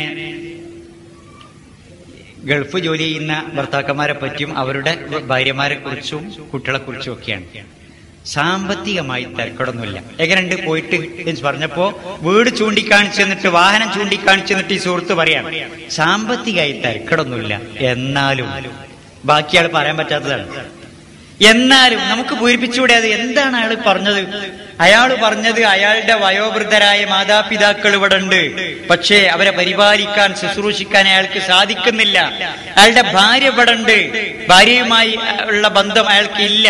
അയാളുടെ മക്കളുണ്ട്, സ്നേഹം ചൊരിയാൻ, പിന്നെ വാത്സല്യം കാണിക്കാൻ അവസരമില്ല. ചുരുക്കി പറഞ്ഞാൽ അയാളുടെ ഭാര്യ വിധവയാണ്. ക്ഷമിക്കണം, ഭർത്താവ് ജീവിച്ചിരിക്കുന്ന വിധവ. അയാളുടെ മക്കൾ യതീമുകളാണ്, ബാപ്പ ജീവിച്ചിരിക്കുന്ന യതീമുകൾ. ആശയത്തിൽ എങ്ങനെയല്ലേ ഈ ഭാര്യ വൈദവ്യത്തിന്റെ കയ്പുനീര് കുടിക്കാൻ വിധിക്കപ്പെടുന്നവൾ, ഈ മക്കള് അനാഥത്വം അടിച്ചേൽപ്പിക്കപ്പെട്ടവർ ബാപ്പയുണ്ടായിട്ടും. അപ്പൊ ഇതൊക്കെ ഒരു പ്രയാസമുള്ള കാര്യമാണ്. പക്ഷേ നമുക്ക് ജോലിക്ക് പോകണ്ടേ, കുടുംബത്തെ പോറ്റണ്ടേ? അപ്പൊ കുടുംബത്തെ പോറ്റാൻ വേണ്ടി, എനിക്ക് വേണ്ടി, എന്റെ മക്കൾക്ക് വേണ്ടിയാണ് എന്റെ ഭർത്താവ് വിദേശത്ത് പോയി അധ്വാനിക്കുന്നത്. അറബിയുടെ ഒരു പക്ഷേ ആട്ടും തുപ്പും ഒക്കെ സഹിച്ചിട്ട്, പൊള്ളുന്ന ചൂടില്, അതിശൈത്യത്തിലും ഒക്കെ അയാൾക്ക് മാതാപിതാക്കളില്ല, അയാൾക്ക് ഭാര്യയില്ല, മക്കളില്ല, ഒക്കെ ഉണ്ട്, എന്നാലില്ല എന്ന അവസ്ഥ. നമ്പൂരി ആമനെ പിടിച്ച മാതിരി പിടിച്ചു നോക്കി, തലുണ്ട് തലല്ല, കാലുണ്ട് കാലില്ല. ഇതന്നെ ഇപ്പൊ അവസ്ഥ. ഭർത്താവും ഭാര്യയും മക്കളും ഒക്കെ ഉണ്ട്, പക്ഷെ ഒന്നുമില്ല. ആ ജീവിതം ഒരു പ്രയാസമുള്ളതാണ്. അതുകൊണ്ട് തന്നെ ഈ ജീവിതത്തിലൊക്കെ വളരെ സൂക്ഷ്മത പാലിക്കണം എന്ന് ഞാൻ പറഞ്ഞത്. ഈ 2 മാസമൊക്കെ കിട്ടുമ്പോഴേ അയാൾക്ക് ജീവിതം നൽകണം എന്ന് വീട്ടിലെ മൊത്തം ആളുകളോടെ പറഞ്ഞത്. ഭാര്യ മാത്രം വിചാരിച്ചാൽ പോരാ, കുട്ടികൾ വിചാരിച്ചാൽ പോരാ, ഭാര്യയുടെ ഇയാളുടെ സഹോദരിമാര് അതുപോലെ വീട്ടിലെ മാതാപിതാക്കളും ഒക്കെ വിചാരിക്കേണ്ട കാര്യമാണ്. അപ്പൊ ഏതായാലും ഈ ബോധമൊക്കെ നമുക്ക് ഉണ്ടാകേണ്ടതുണ്ട്. അതുപോലെ ഒരു വീട്ടിൽ എത്തിപ്പെടുന്ന മരുമകള്, ഇപ്പോ ഈ ആണിന്റെ വീട്ടിലേക്ക് കല്യാണം കഴിച്ചു പോകുന്ന പെൺകുട്ടികള്, അപ്പൊ മൂത്ത മകൻ കല്യാണം കഴിച്ചു, ഓന്റെ ഭാര്യ വീട്ടിലുണ്ട്. 2ാമത്തെ ആള് കല്യാണം കഴിച്ച് ഓളും ഉണ്ട്. 3ാമത്തെ ആളും കല്യാണം കഴിച്ച് 4 ആമക്കളുള്ള വീടാണ്. 4ാമത്തെ ആൾക്ക് ഇനി കല്യാണം കഴിക്കണമെങ്കിൽ വീട്ടിൽ സൗകര്യമില്ല. ഓന്റെ മനസ്സ് പറഞ്ഞത് ഈ ചങ്ങായിമാരൊന്ന് മാറി തരണ്ടേന്നാ. ഈ ഏട്ടന്മാരൊന്ന് വീട് മാറിപ്പോയെങ്കിലല്ലേ നമുക്ക് കല്യാണം കഴിക്കാൻ പറ്റുള്ളൂ. പക്ഷെ ഏട്ടന്റെയും ഏട്ടന്റെ ഭാര്യന്റെയും ചിന്തയെ പടച്ചോനെ, സ്വന്തമായ ഒരു അടുക്കള ഈ മുത്ത മരുവൾക്കുണ്ടാകുന്ന ചിന്ത, എന്റെ സ്വാതന്ത്ര്യം നടക്കുന്ന എന്റെ മക്കളെ ഞാൻ വിചാരിച്ചതുപോലെ വെച്ച് വിളമ്പി കൊടുക്കാൻ പറ്റിയ ഒരു അടുക്കള മറച്ചു കെട്ടിയതാണെങ്കിലും സ്വന്തമായി ഉണ്ടായി കിട്ടിയെങ്കിൽ എന്നാണ്. അവിടെ ചേർച്ച കമ്മി ഉണ്ടാവും ആ വീട്ടില്. അവിടുത്തെ 4 ആമക്കൾ തമ്മിൽ ചേർച്ച ഉണ്ടാവും, 3 മരുക്കൾ തമ്മിൽ ചേർച്ച കുറയും. നമ്മൾ ചൊല്ലി പറയല്ലേ, 4 തല ചേരും, 4 പെണ്ണിന്റെ അവയവം ചേരൂല. എന്താ അങ്ങനെ പറയാൻ കാരണം? ഈ 4 തല ഒരു ഉമ്മ പെറ്റു പോറ്റിയ 4 മക്കളാണ്, ഉമ്മാന്റെ കുട്ടികളാണ്. മറ്റതോ അത് 3 നാട്ടിൽ നിന്ന് 3 കുടുംബത്തിൽ നിന്ന് വന്നതാ. അതിൽ രാജവമ്പാലിയും കരിമൂർക്കനും നീർക്കോലിയും ഉണ്ടാവും. അപ്പൊ അവിടെ ചേർച്ചയൊക്കെ കമ്മി ഉണ്ടാവും. അപ്പൊ ഏതായാലും അവിടെയൊക്കെ നമ്മൾ കുറെ കാര്യങ്ങൾ വിട്ടുവീഴ്ച ചെയ്യേണ്ടത്. നമ്മുടെ ജീവിതം എന്ന് പറഞ്ഞത് ഇപ്പോഴുള്ള തകരാറെന്താന്ന് വെച്ചാൽ, ഈ സീരിയൽ കണ്ട് സിനിമ കണ്ട് ആളുകൾ ഇത് യാഥാർത്ഥ്യമാണ് ധരിച്ചു പോയി. പാവം അല്ലേ നമ്മളുടെ അവസ്ഥ? നമ്മുടെയൊക്കെ പെണ്ണുങ്ങളെ ഉണ്ടല്ലേ, സീരിയലിൽ നടി കരിനെ കണ്ടിട്ട് ഓളിങ്ങനെ കണ്ണീര് തുടക്കുക. നമ്മളെ വീട്ടിലിരുന്നിട്ട് കണ്ണീര് തുടക്കുക. ഈ സീരിയൽ നടി ഇത് അഭിനയിക്കുക, പണത്തിന് വേണ്ടി അഭിനയിച്ച് കരയാ. കരയാൻ പറയുമ്പോ കരിയ, ചിരിക്കാൻ പറയുമ്പോ കരിക്ക്. സംവിധായകൻ ഇങ്ങനെ പറഞ്ഞതിനനുസരിച്ച് ഇങ്ങനെ ചെയ്യാം. നമ്മളെന്തിനാ ഇനി കരിണ പെണ്ണുങ്ങളെ? അപ്പൊ അതാണ് നമ്മളുടെ അവസ്ഥ. നോക്കി, നമ്മളത് കണ്ട് ചിരിക്കുക, അത് കണ്ട് കരയ. നമ്മൾ ഇത് തന്നെ ജീവിതം എന്ന് വിചാരിച്ച് ജീവിതത്തിലേക്ക് വരുമ്പോ മനസ്സിലാക്കുക അതൊന്നും ജീവിതമായിരുന്നില്ല. യാഥാർത്ഥ്യത്തിലേക്ക് വരുമ്പോ കുറച്ചൊക്കെ പ്രശ്നങ്ങൾ ഉണ്ടാകും. ഒരു അമ്മായിമാന്റെ അടുത്തൊക്കെ എത്തുമ്പോ അമ്മായിമ്മ വന്നോലെ കൊല്ല കുറ്റവും കാണാനുണ്ടോ എന്നായിരിക്കും നോക്കിക്കൊണ്ടിരിക്കുക. മക്കളെ പോലെ ഒന്നും സ്നേഹിക്കൂല. പോരായ്മ എന്തെങ്കിലും കാണാണ്ടോ അതിനു വേണ്ടി ഇങ്ങനെ മൈക്രോസ്കോപ്പ് വെച്ച് നോക്കിയല്ലേ അമ്മായിമ്മ. ചെറുത് വലുതായി കാണുന്ന ഉപകരണമാണല്ലേ. എന്തെങ്കിലും പോരായ്മ പറയാൻ വേണ്ടി ഞാനൊരു അമ്മായിമാന്റെ കഥ പറയട്ടെ. എന്റെ നാട്ടിൽ നടന്നാന്ന് വിചാരിച്ചോളി. ഇവിടെ അങ്ങനെ ആ അമ്മായിമാന്റെ അടുക്കൽ എല്ലാവരും മരുക്കളുള്ളത്. ഏതായാലും അമ്മായിമാനോട് പുതുതായി വന്ന മരുമകൾ ചോദിക്കുക, ചോറ് വെക്കാൻ വേണ്ടി മരുമകളെ ഏൽപ്പിച്ചതാണ്, എത്ര അമ്മ അരി എടുക്കേണ്ടത്? അപ്പൊ അമ്മായിമ്മ അളവ് പറയണില്ല. എല്ലാവർക്കും തിന്നാൻ ചോറ് വേണം, അതിന് മാത്രം അരി ഇട്ടോ. അപ്പൊ ഈ പുതിയെണ്ണ കുട്ടി അളന്നെടുക്കൂലല്ലോ പേടിച്ചിട്ട്. കുറച്ച് കഴിഞ്ഞതിന് ശേഷം പിന്നെയും ചോദിച്ചു, എന്നാലും എത്ര അമ്മ അരി എടുക്കേണ്ടത്? അപ്പോഴും അമ്മായിമ്മ പറഞ്ഞ്, ഈ എന്തിനാ എനിക്കറിയില്ലേ, ഒന്നിനെ ഈ ഉണ്ടില്ലേ, ഇതിന് ഞാനല്ല ഇവിടെ ഉള്ളത്, നമുക്ക് മാത്രം ചോറ് വേണം, അതിന് അരി ഇട്ടോ. കുറച്ച് സമയം കഴിഞ്ഞിട്ട് പിന്നെയും തലയെ ചൊറിഞ്ഞുകൊണ്ട് മരുവള്, എന്നാലും എത്ര അളന്നെടുക്കേണ്ടത്? അപ്പോഴും അമ്മായിമാന്റെ മറുപടി, ചോറ് വെച്ച് ബാക്കിയാകണ്ട, തികയാതെക്കും വേണ്ട, അതിന് മാത്രം അരിയിട്ടോ. എന്താ ഈ അമ്മായിമ്മ അളവ് പറയാത്ത അറിയുള്ളൂ? അളവ് പറയാത്തതിൽ ഒരു സൂത്രമുണ്ട്. ചോറ് വെച്ച് ബാക്കിയായാൽ അമ്മായിമ്മക്ക് പറയണം, ഈ അവിടെ കൊണ്ടുവരല്, ഇത് കിട്ടുന്ന വില അറിയായിട്ട്, അതിന്റെയൊക്കെ വേദന അറിയായിട്ട്, അധ്വാനത്തിന്റെ മഹത്വം ചോറ് വെച്ച് ഈ തായാടി കളയുന്നത്. തികയാതെന്നാൽ അമ്മായിമാക്ക് പറയണം, മനുഷ്യന് എണീറ്റ് നടക്കണ്ടേ, വിശപ്പ് മാറണ്ടേ, ഈ ഒരു പിഷ്കത്തിയാകാൻ ആവശ്യത്തിനകത്ത് അരിയിട്ടൂടെ ഇനിയോ? രണ്ടായാലും കുറ്റം പറയാൻ വേണ്ടിയാണ് പറയാതിരിക്കുന്നത്. മാത്രമല്ല, ഇത്തരം സമ്പ്രദായങ്ങളുള്ള പ്രദേശങ്ങളിൽ നേരത്തെ വന്നവര് വൈകി വരുന്നവരെ വല്ലാതെ റേഗ് ചെയ്യണ ഒരു രീതിയുണ്ട്. ആദ്യം വന്ന അമ്മായിമ്മമാര് ഭരിക്കുക, മരുക്കളൊക്കെ ഇങ്ങനെ. എന്റെ തൊട്ടടുത്ത വീട്ടിൽ നടന്ന സംഭവം പറയാം. നടന്ന സംഭവം ഒരു മുസ്ലിം വീടാണ്. ഒരു അമ്മായിമ്മയും മരോളും തമ്മിൽ പിണങ്ങി. അവിടെ എന്നും സംസാരവും വഴക്കുള്ള ഒരു വീടാണ്. ഒരു ദിവസം ദേഷ്യം പിടിച്ച അമ്മായിമ്മ മരോളോട്, ഇറങ്ങി പോടി ഇവിടുന്ന്. മരുമകള് മോശക്കാരിയല്ല, തിരിഞ്ഞിട്ട് മരോള് പറഞ്ഞു, ആദ്യം വന്നവര് ആദ്യം പോട്ടെ, നിങ്ങൾ പോയിട്ടാ ഞാൻ പോണത്. തെറിയാണെങ്കിലും ഇതൊരു നേരല്ലേ, അമ്മായിമ്മ ആ വീട്ടിൽ വന്നതല്ലേ, വേറെ ഏതോ ഒരു നാട്ടിൽ നിന്ന്. അപ്പൊ എല്ലാ പെണ്ണുങ്ങളും വന്നവര് തന്നെ. പിന്നെ ആദ്യം വന്നവര് വൈകി വന്നവര് എന്ന വിഭാഗീയത വ്യത്യാസം യഥാർത്ഥത്തിൽ അതിൽ കാണിക്കേണ്ടതില്ല എന്ന് സൂചിപ്പിക്കുകയാണ്. ഏതായാലും ഈ എത്തിപ്പെട്ട വീട് എത്തിപ്പെടലാവും ചെയ്യരുത് കേട്ടോ. അങ്ങനെയുണ്ടേ. എന്താടി സുഖം തന്നെയല്ലേ? കല്യാണം കഴിഞ്ഞ കുടുംബ ബന്ധുവിനോട് പെൺകുട്ടിയോട് ഉള്ള ബന്ധുക്കൾ ചോദിക്കുക, സുഖം തന്നെയല്ലേ? ഇവള് തലയെ ചൊറിഞ്ഞുകൊണ്ട് പറഞ്ഞത്, ഇത്താത്തെ മണ്ടയിലെ വരെ മണ്ടിയാ പോകൂലല്ലോ, ഞാൻ തലവിധി കൊണ്ട് ഇവിടെ വന്ന് പെട്ടില്ലേ. അങ്ങനെ ഒരു വീട്ടിലൊരു വന്ന് പെടലാകില്ല. നമ്മൾ എത്തിയ ഈ വീട്ടില് അവിടെ എന്തൊക്കെ നന്മ ചെയ്യാൻ സാധിക്കും നമ്മൾ അത് ആലോചിക്കണ്ടേ. എന്നാ ചില ഭാര്യമാര്, ചില പെൺകുട്ടികള്, എന്ത് അന്തഗമ്യുള്ള പെണ്ണുങ്ങള് ഭർത്താവിന്റെ വീട്ടിലെ സമ്പ്രദായങ്ങളെ, ഭർത്താവിന്റെ വീട്ടിലെ രീതികളെ ഒക്കെ വിമർശിക്കുക, കുറ്റപ്പെടുത്തുക. എപ്പോഴും എന്ത് പറയുകയാണെങ്കിലും ഇവള് പറയും, അതൊക്കെ എന്റെ നാട്ടില് ഞങ്ങളെ അവിടെയൊക്കെ എന്ന് പറയാം. ഞങ്ങളെ അവിടെയൊക്കെ ബിരിയാണിയൊക്കെ ഞങ്ങളുടെ നാട്ടിലെ ബിരിയാണി അല്ലേ, ഇവിടുത്തെ എന്തിനാ തിന്നാൻ പറ്റുമോ? എങ്ങനെയുണ്ട് കേട്ടാല് അമ്മായിമ്മയും ഈ നാത്തുമാര് അല്ലെങ്കിൽ ഭർത്താവും ഒക്കെ എന്താ പറയാ? അത് എന്ത് പറയും? ആഘോഷം, പെരുന്നാൾ എന്നൊക്കെ പറഞ്ഞാൽ ഞങ്ങളുടെ നാട്ടിലെ പെരുന്നാളല്ലേ, ഇവിടെ എന്ത് പെരുന്നാളാ, ഈദ്ഗാഹൊക്കെ ഞങ്ങളെവിടെ അല്ലേ. ഇങ്ങനെ പറഞ്ഞിട്ട് ഈ സ്വഭാവം ആരും ഇഷ്ടപ്പെടില്ല. ഈ കുറ്റപ്പെടുത്തല്, കുറ്റം പറയല്. നിങ്ങൾക്കറിയോ, ഈ തെക്കൻ കേരളത്തിൽ നിന്ന് പോലെ എപ്പോഴും ഈ നമ്മളെ മലബാറുകാരെ വല്ല കുറ്റം പറയുന്ന ആളുകളാണ്. ഇപ്പൊ നമ്മളെ പ്രതിപക്ഷ നേതാവ് കൂടിയ മലപ്പുറത്ത് എൻട്രൻസ് പരീക്ഷയിൽ ഇപ്പൊ വമ്പൻ പുരോഗതി ഉണ്ടായിട്ടുണ്ടേ. മെഡിസിനും എഞ്ചിനീയറിങ്ങിനൊക്കെ മുസ്ലിം കുട്ടികൾ ഇഷ്ടം പോലെ അടിച്ചു കയറില്ലേ. അത് കഠിനാധ്വാനം കൊണ്ടാണ്. മലപ്പുറം ജില്ലയിലെ മുസ്ലിം സംഘടനകൾ വളരെ തീവ്രമായിട്ട് ഇതിന് കോച്ചിങ്ങും നല്ല നിലവാരമുള്ള സ്കൂളുകളൊക്കെ നടത്തുന്നതുകൊണ്ടാണ്. അപ്പൊ പറയാം, അവർ കോപ്പി അടിച്ചിട്ടാണ് അവിടെ എൻട്രൻസിലൊക്കെ ജയിക്കണമെന്നുള്ളത്. അത് തെക്കനാണ് ആള്. ആ സ്വഭാവം അയാൾ പറയും. ഏത് പാർട്ടിക്കാരനായാലും എന്നോട് ക്ഷമിക്കണം, അയാളുടെ അനുയായികൾ ഉണ്ടെങ്കിൽ തെക്കുന്ന് വരുന്ന ആളുകൾക്ക് ആ സ്വഭാവം എന്തായാലും ഉണ്ടാവും. അത് മലപ്പുറം ജില്ലയോടെ കുറച്ച് കൂടുതലുണ്ടാവും. അപ്പൊ തെക്കുന്ന് വരുന്ന ആളുകൾ, ഇപ്പൊ ഞങ്ങളുടെ ജില്ലയിലൊക്കെ ജോലി ചെയ്യുന്ന, മലപ്പുറം ജില്ലയിലൊക്കെ ജോലി ചെയ്യുന്ന ജേക്കബ് മാസ്റ്റർ, ജോസഫ് മാസ്റ്റർ ഒക്കെ ഇങ്ങനെ ക്ലാസ് വന്നാലും കുട്ടികളിങ്ങനെ ശപ്പിച്ചുകൊണ്ട് പ്രാഗിക്കൊണ്ട്, എന്നാ ഇത് വായിക്കത്തില്ല, പഠിക്കത്തില്ല, വൃത്തികെട്ട പയ്യൻ, വീട്ടിൽ ചെന്നൊന്ന് തുറന്നു നോക്കണം. എന്തോന്നാ തുറന്നു നോക്കുന്നത്? പുസ്തകം. കോട്ടയത്തുനിന്നും കൊല്ലത്തുനിന്നും വന്ന ആളുകൾ അങ്ങനെയാണല്ലോ പറയല്. എന്നിട്ട് ഇവിടുത്തെ മാർക്കൊക്കെ നാട്ടിലല്ലയോ, ഇതെന്നാ മാർക്ക്, റിസൾട്ട് നാട്ടിലല്ലയോ ഒക്കെ അവിടുത്തെ ഉഷാറാ. ഇവിടെ മഹാമോശാണ്, ഇവിടുത്തെ മഹാമോശാണ്. ഇങ്ങനെ മലപ്പുറത്തെ മാപ്പിളക്ക് കർത്താവേ പണം കൊടുക്കണമേ, ബുദ്ധി കൊടുക്കല്ലേ. അച്ചായന്റെ തേട്ടാണത്. എന്നാ നമുക്ക് കൈക്കൂലി എല്ലാം കിട്ടും ഈ പണമുള്ള മാപ്പിളനോടെ. അതാണ് ബുദ്ധിയോട്. അപ്പൊ ആ ചിന്താഗതി ഇവിടുത്തെ ഒക്കെ മഹാമോശാണ് എന്നല്ലേ ഞാൻ പറഞ്ഞത്. ഇത് നമ്മൾ ഇഷ്ടപ്പെടുന്നില്ല. ജേക്കബ് മാസ്റ്റർ വൈകുന്നേരം സ്കൂള് വിട്ട് വീട്ടിലേക്കുള്ള സാധനം വാങ്ങുക, പലചരക്ക് പീടിയെന്ന് ഇവര് കടുക് തൂക്കിക്കുകയാണ്. ഇങ്ങോട്ട് ഇങ്ങനെ നോക്കിയിട്ട്, ഓ കടുക് ഒത്തിരി ചെറുതാണല്ലേ, കടുകൊക്കെ നാട്ടിലല്ലയോ, മത്തങ്ങ പോലത്തെ കടുക് കഴിച്ചല്ലേ കറി വെക്കത്തുള്ളൂ.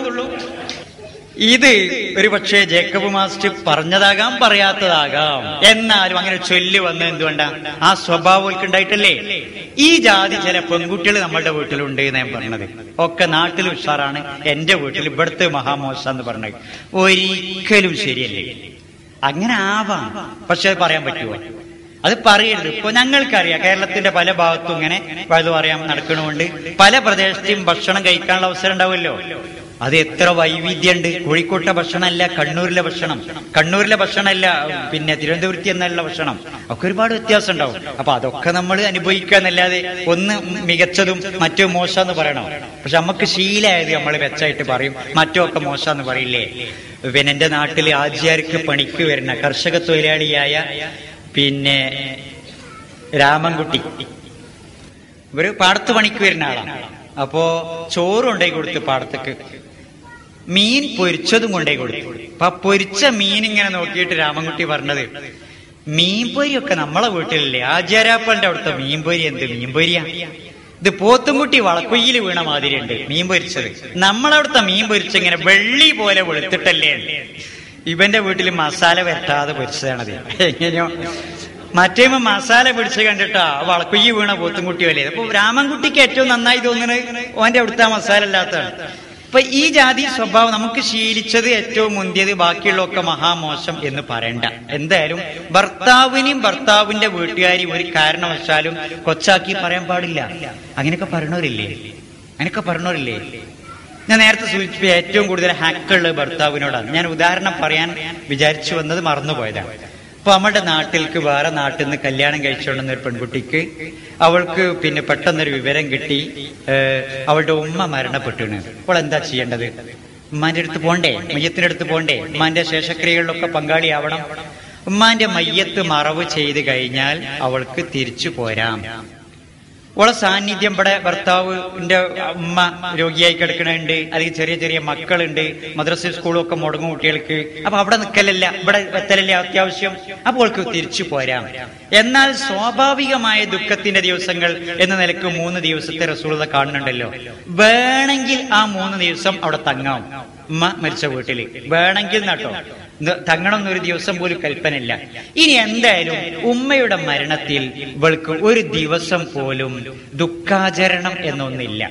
ഉമ്മ മരിച്ചാൽ ഒരു ദിവസം പോലും, പെറ്റുപോറ്റിയ ഉമ്മ മരണപ്പെട്ടതിന്റെ പേരിൽ ഒരു മകൾ ഒരു ദിവസം പോലും ദുഃഖം ആചരിക്കേണ്ടതില്ല. ഇനി സങ്കല്പിക്കുക, മരിച്ചത് അവളുടെ ഭർത്താവാണ് എന്ന്. ഭർത്താവ് മരിച്ചാൽ മയ്യത്തെടുത്തു കഴിഞ്ഞാൽ ഓളെ പാട് നോക്കി പോകാൻ പറ്റുമോ? ഓളെ ആഘോഷങ്ങളിൽ നിന്ന്, ആഡംബരങ്ങളിൽ നിന്ന് ഒക്കെ അകന്ന് ആ വീട്ടിൽ അടങ്ങി ഒതുങ്ങി ശറായി അനുവദിച്ച അത്യാവശ്യ കാര്യത്തിന് മാത്രം പുറത്തു പോകുന്ന അവസ്ഥയിൽ ദുഃഖാചരണം നടത്തണം. ദുഃഖാചരണം സ്ത്രീകൾ കുറെ ബേക്കിലായതുകൊണ്ട് എത്ര ദിവസം എന്നുള്ളത് ചോദിക്കാൻ കഴിയില്ല. ഇവിടെ അങ്ങോട്ട് ഇവിടെ മുന്നിലാണെങ്കിൽ ഞാൻ ചോദിക്കുമായിരുന്നു. ഒരു ദിവസവും 2 ദിവസവും അല്ലെങ്കിൽ ഒരു 7 ദിവസവും 15 ദിവസവും ഒന്നും അല്ല.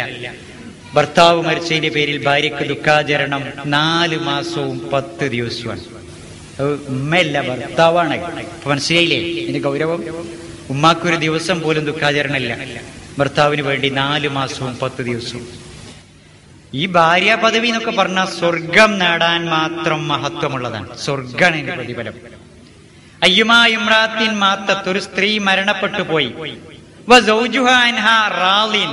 അവളുടെ ഭർത്താവ് അവളെ സംബന്ധിച്ച് പരിപൂർണ സംതൃപ്തനാണ്, ഒരു പരാതി അയാൾക്ക് അവളെ പറ്റി പറയാനില്ല. എങ്കിൽ ദഖലത്തിൽ ജന്ന, ആ പെണ്ണ് സ്വർഗത്തിൽ കടന്നു എന്നാണ് ഹദീസ്.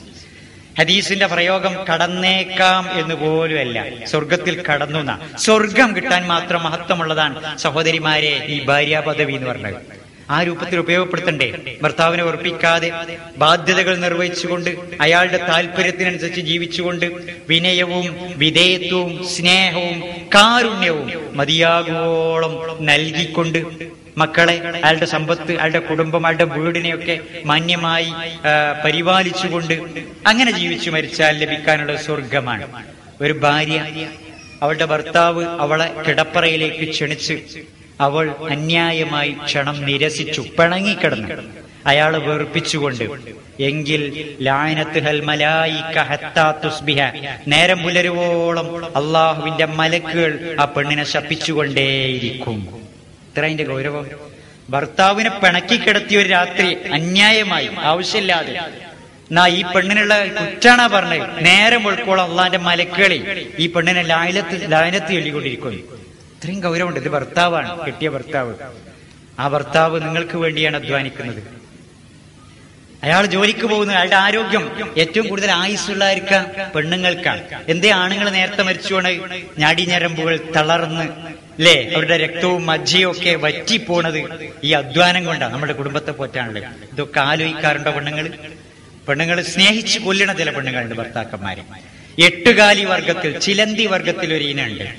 അതിന്റെ സ്വഭാവം എന്താ നിങ്ങൾക്ക് അറിയോ? പെൺചിലന്തിയാണ് കൂടുതൽ വലുപ്പവും ആരോഗ്യമൊക്കെ ഉണ്ടാകുന്നത്. ഈ ചിലന്തികൾ ഇണ ചേർന്നതിന് ശേഷം പെൺചിലന്തി പിന്നെ ആൺചിലന്തിനെ വിടൂല, അതിന്റെ ചോര ഊറ്റി കുടിച്ചിട്ട് കൊല്ലലാണ്. ഇതേ രൂപത്തില് ജീവിതത്തിന്റെ, കുടുംബത്തിന്റെ ഭാരം, സാമ്പത്തിക ഭാരം ഉണ്ടാക്കി അയാളെ കടക്കണിയിൽ പെടുത്തിയിട്ട് കൊല്ലുന്ന ചില പെൺചിലന്തിമാർ നമ്മുടെയൊക്കെ വീടുകളിലുണ്ട്. വീട് പൊളിച്ച് പുതിയ വീടുണ്ടാക്കുക, നല്ല വീടേനി, എന്തിനിപ്പോ പൊളിച്ച് ഭാര്യ സമ്മതിക്കണ്ടേന്ന്, അതിനാ പൊളിച്ച്. മൂപ്പര് അന്നാന്ന് പണിക്ക് പോയിട്ട് ഒരു 100 റുപ്യ കിട്ടുന്ന ഒരു മനുഷ്യൻ, മൂപ്പര് ഒരു റെഫ്രിജറേറ്ററും താങ്ങി ഇങ്ങനെ വരുന്നുണ്ട്, ഒരു ഗുഡ്സ് വണ്ടിയിൽ, ഫ്രിഡ്ജും താങ്ങി. അപ്പൊ കൂട്ടുകാരൻ ചോദിക്കുക, അല്ല വല്ല ലോട്ടറി അടിച്ചോ? ഇപ്പൊ എല്ലാം നറുക്കെടുപ്പാണല്ലോ. എന്റെ ഒരു കൂട്ടുകാരൻ തമാശയായിട്ട് പറഞ്ഞു, പറയാൻ മടിയുണ്ട്, ഇപ്പൊ ഒരു ബ്രാ വാങ്ങിയ പെണ്ണ് ഫ്രീ കിട്ടുന്ന കാലാണ്. തമാശയാണെങ്കിൽ ഇപ്പൊ അങ്ങനെയാണ്, ഒക്കെ ഈ ഓഫർ അതന്നെയുണ്ടോ, എന്ത് വാങ്ങുകയാണെങ്കിലും കാറ് പിന്നെ ബൈക്ക് ഒക്കെ. അപ്പൊ ഈ ഫ്രിഡ്ജും താങ്ങി വരുന്നുണ്ടപ്പോ കൂട്ടുകാരൻ അത് വിചാരിച്ച വല്ല നറുക്കും കിട്ടിയതാണ്. അതൊന്നും അല്ല, ഭാര്യ സമ്മതിക്കണ്ടേന്ന്.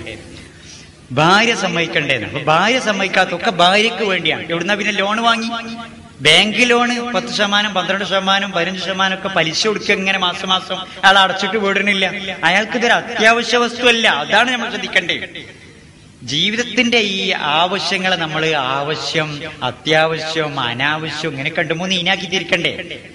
ആവശ്യങ്ങളൊക്കെ ആയിട്ട് ഇങ്ങനെ പോവുക, അനാവശ്യമൊക്കെ ഒഴിവാക്കേണ്ട. എന്തായാലും അവർ അത്യാവശ്യ കാര്യങ്ങളൊക്കെ ചെയ്യുക, അങ്ങനെയൊക്കെയല്ലേ വേണ്ടേ. താമസ സൗകര്യവും ഭക്ഷണമൊക്കെ അങ്ങനെയൊക്കെ മതി.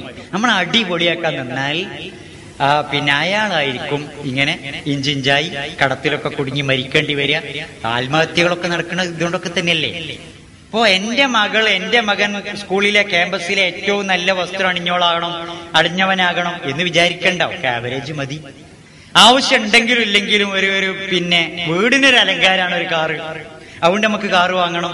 അയാൾക്ക് അതിനുള്ള വകല്ല, അയാൾക്ക് കാറിൽ പോകേണ്ട ആവശ്യമില്ല. എന്നാലും കാറ് വാങ്ങിച്ചെന്തിനാ? ഇതന്നെ വീടിനൊരു അലങ്കാരം. ആവശ്യമില്ലെങ്കിലും അങ്ങനെ ഉണ്ട്.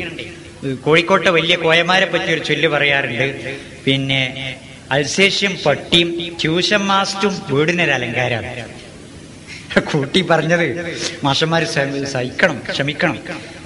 വീടിനൊരു അലങ്കാരം. ഒരു കൂട്ടിലൊരു പട്ടി, കാവലിന് പട്ടി ആവശ്യമില്ലെങ്കിലും. അതുപോലെ ആളുകളൊക്കെ കയറി എന്നോടത്ത് ഇങ്ങനെ ഒരു മാഷ് ഇങ്ങനെ ഒരു ചോക്കും ബോർഡും ഒക്കെ വെച്ച് ഇങ്ങനെ നമ്മളെ കുട്ടികൾക്ക് ട്യൂഷൻ വരുന്ന ആളാണ് എന്ന് പറഞ്ഞ് കോയക്കൊരു അലങ്കാരം. അപ്പോ ആ രൂപത്തിലാണ് പലരും ഈ ആർഭാടങ്ങളെ, ആഡംബരങ്ങളെ ഒക്കെ കാണുന്നത്. അപ്പൊ അങ്ങനെ ആവുമ്പോ നമ്മൾ കടക്കണിയിൽ കുടുങ്ങിപ്പോകും. അപ്പൊ മിതവ്യയം നമ്മൾ ശീലിക്കേണ്ടതുണ്ട്. ഇതൊക്കെ ഏറ്റവും കൂടുതൽ ഇതൊക്കെ ശ്രദ്ധിക്കേണ്ടത് സ്ത്രീകളാണ്, കുടുംബിനികളാണ് എന്നതുകൊണ്ടാണ് ഇങ്ങനെ അവരെ കുറിച്ച് കാര്യങ്ങൾ പറയുന്നത്.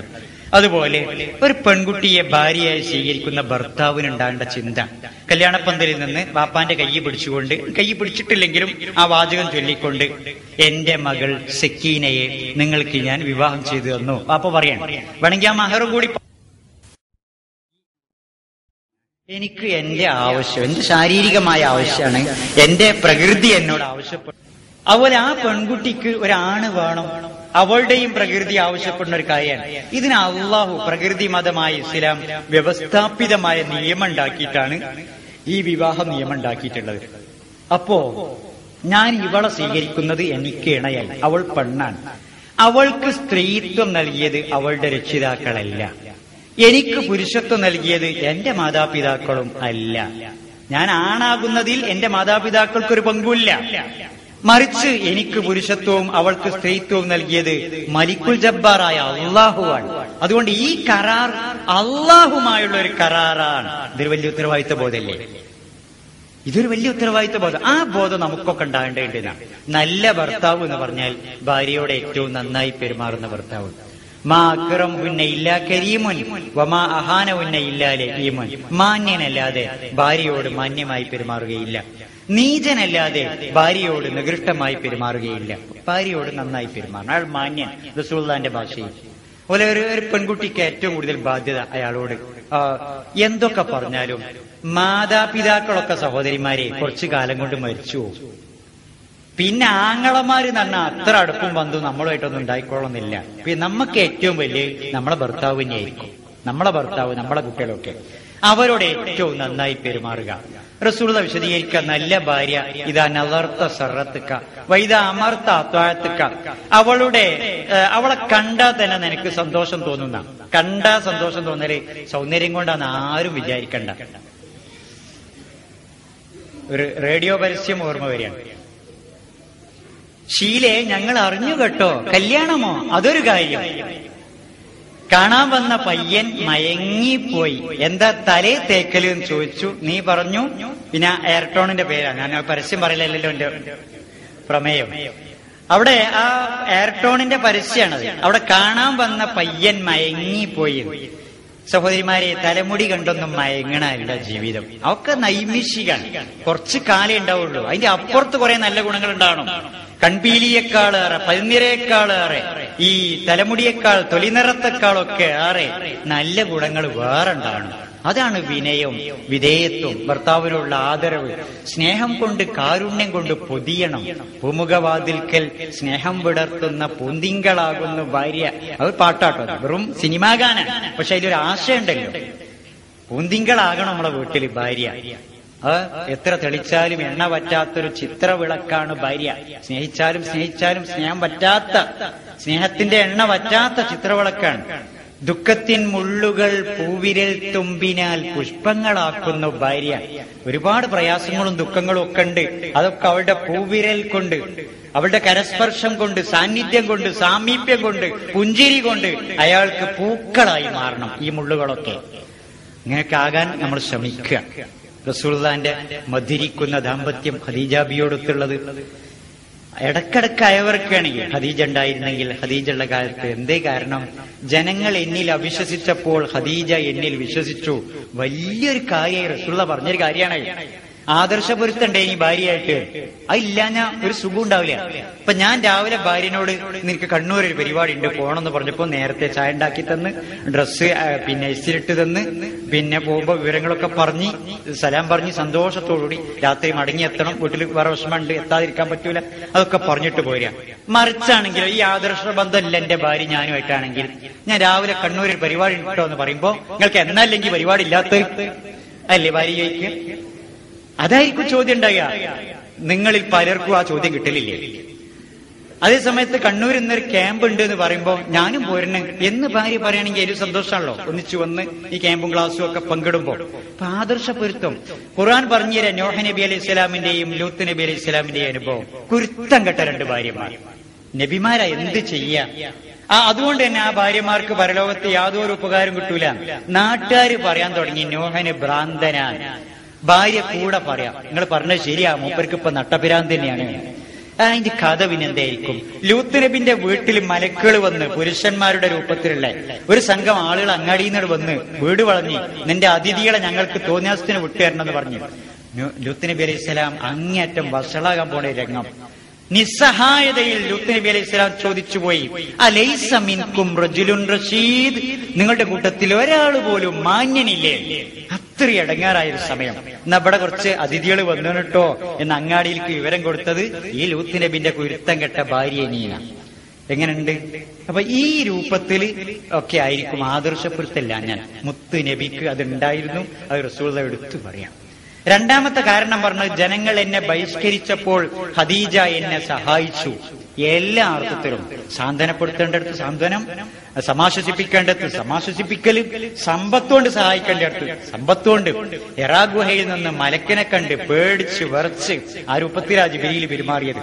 റസൂലുള്ളാഹിനെ ആലിംഗനം ചെയ്ത് അണഞ്ഞൂടി പിടിച്ച് വിട്ട് ഞെക്കി ഇഖ്റ ഇത് കൽപ്പിച്ച് ഇത് 3 തവണ ആവർത്തിച്ച് അവസാനം ഇഖ്റ ബിസ്മി റബ്ബിക്കല്ലദീ ഖലഖൽ ഇൻസാന മിൻ അലഖ് ഇഖ്റ വറബ്ബുക്കൽ അക്രമുല്ലദീ അല്ലമ ബിൽ ഖലം അല്ലമൽ ഇൻസാന മാ ലം യഅലം എന്നുവരെ ഓതിക്കൊടുത്ത് അത് സ്വീകരിച്ച് റസൂലുള്ളാഹി വീട്ടിലേക്ക് വരുമ്പോ പനിച്ചുകൊണ്ടാ വരുന്നത്.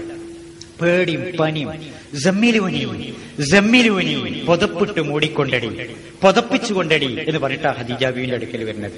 ഒരു പുരുഷന്റെ തന്റെ ഇടത്തോടു കൂടി ഖദീജത്തുൽ കുബ്ര റളിയല്ലാഹു അൻഹ റസൂൽ തിരുമേനിയെ സാന്ത്വനപ്പെടുത്തുകയും സമാശ്വസിപ്പിക്കുകയൊക്കെ ചെയ്യുകയാണ് ചെയ്തത്.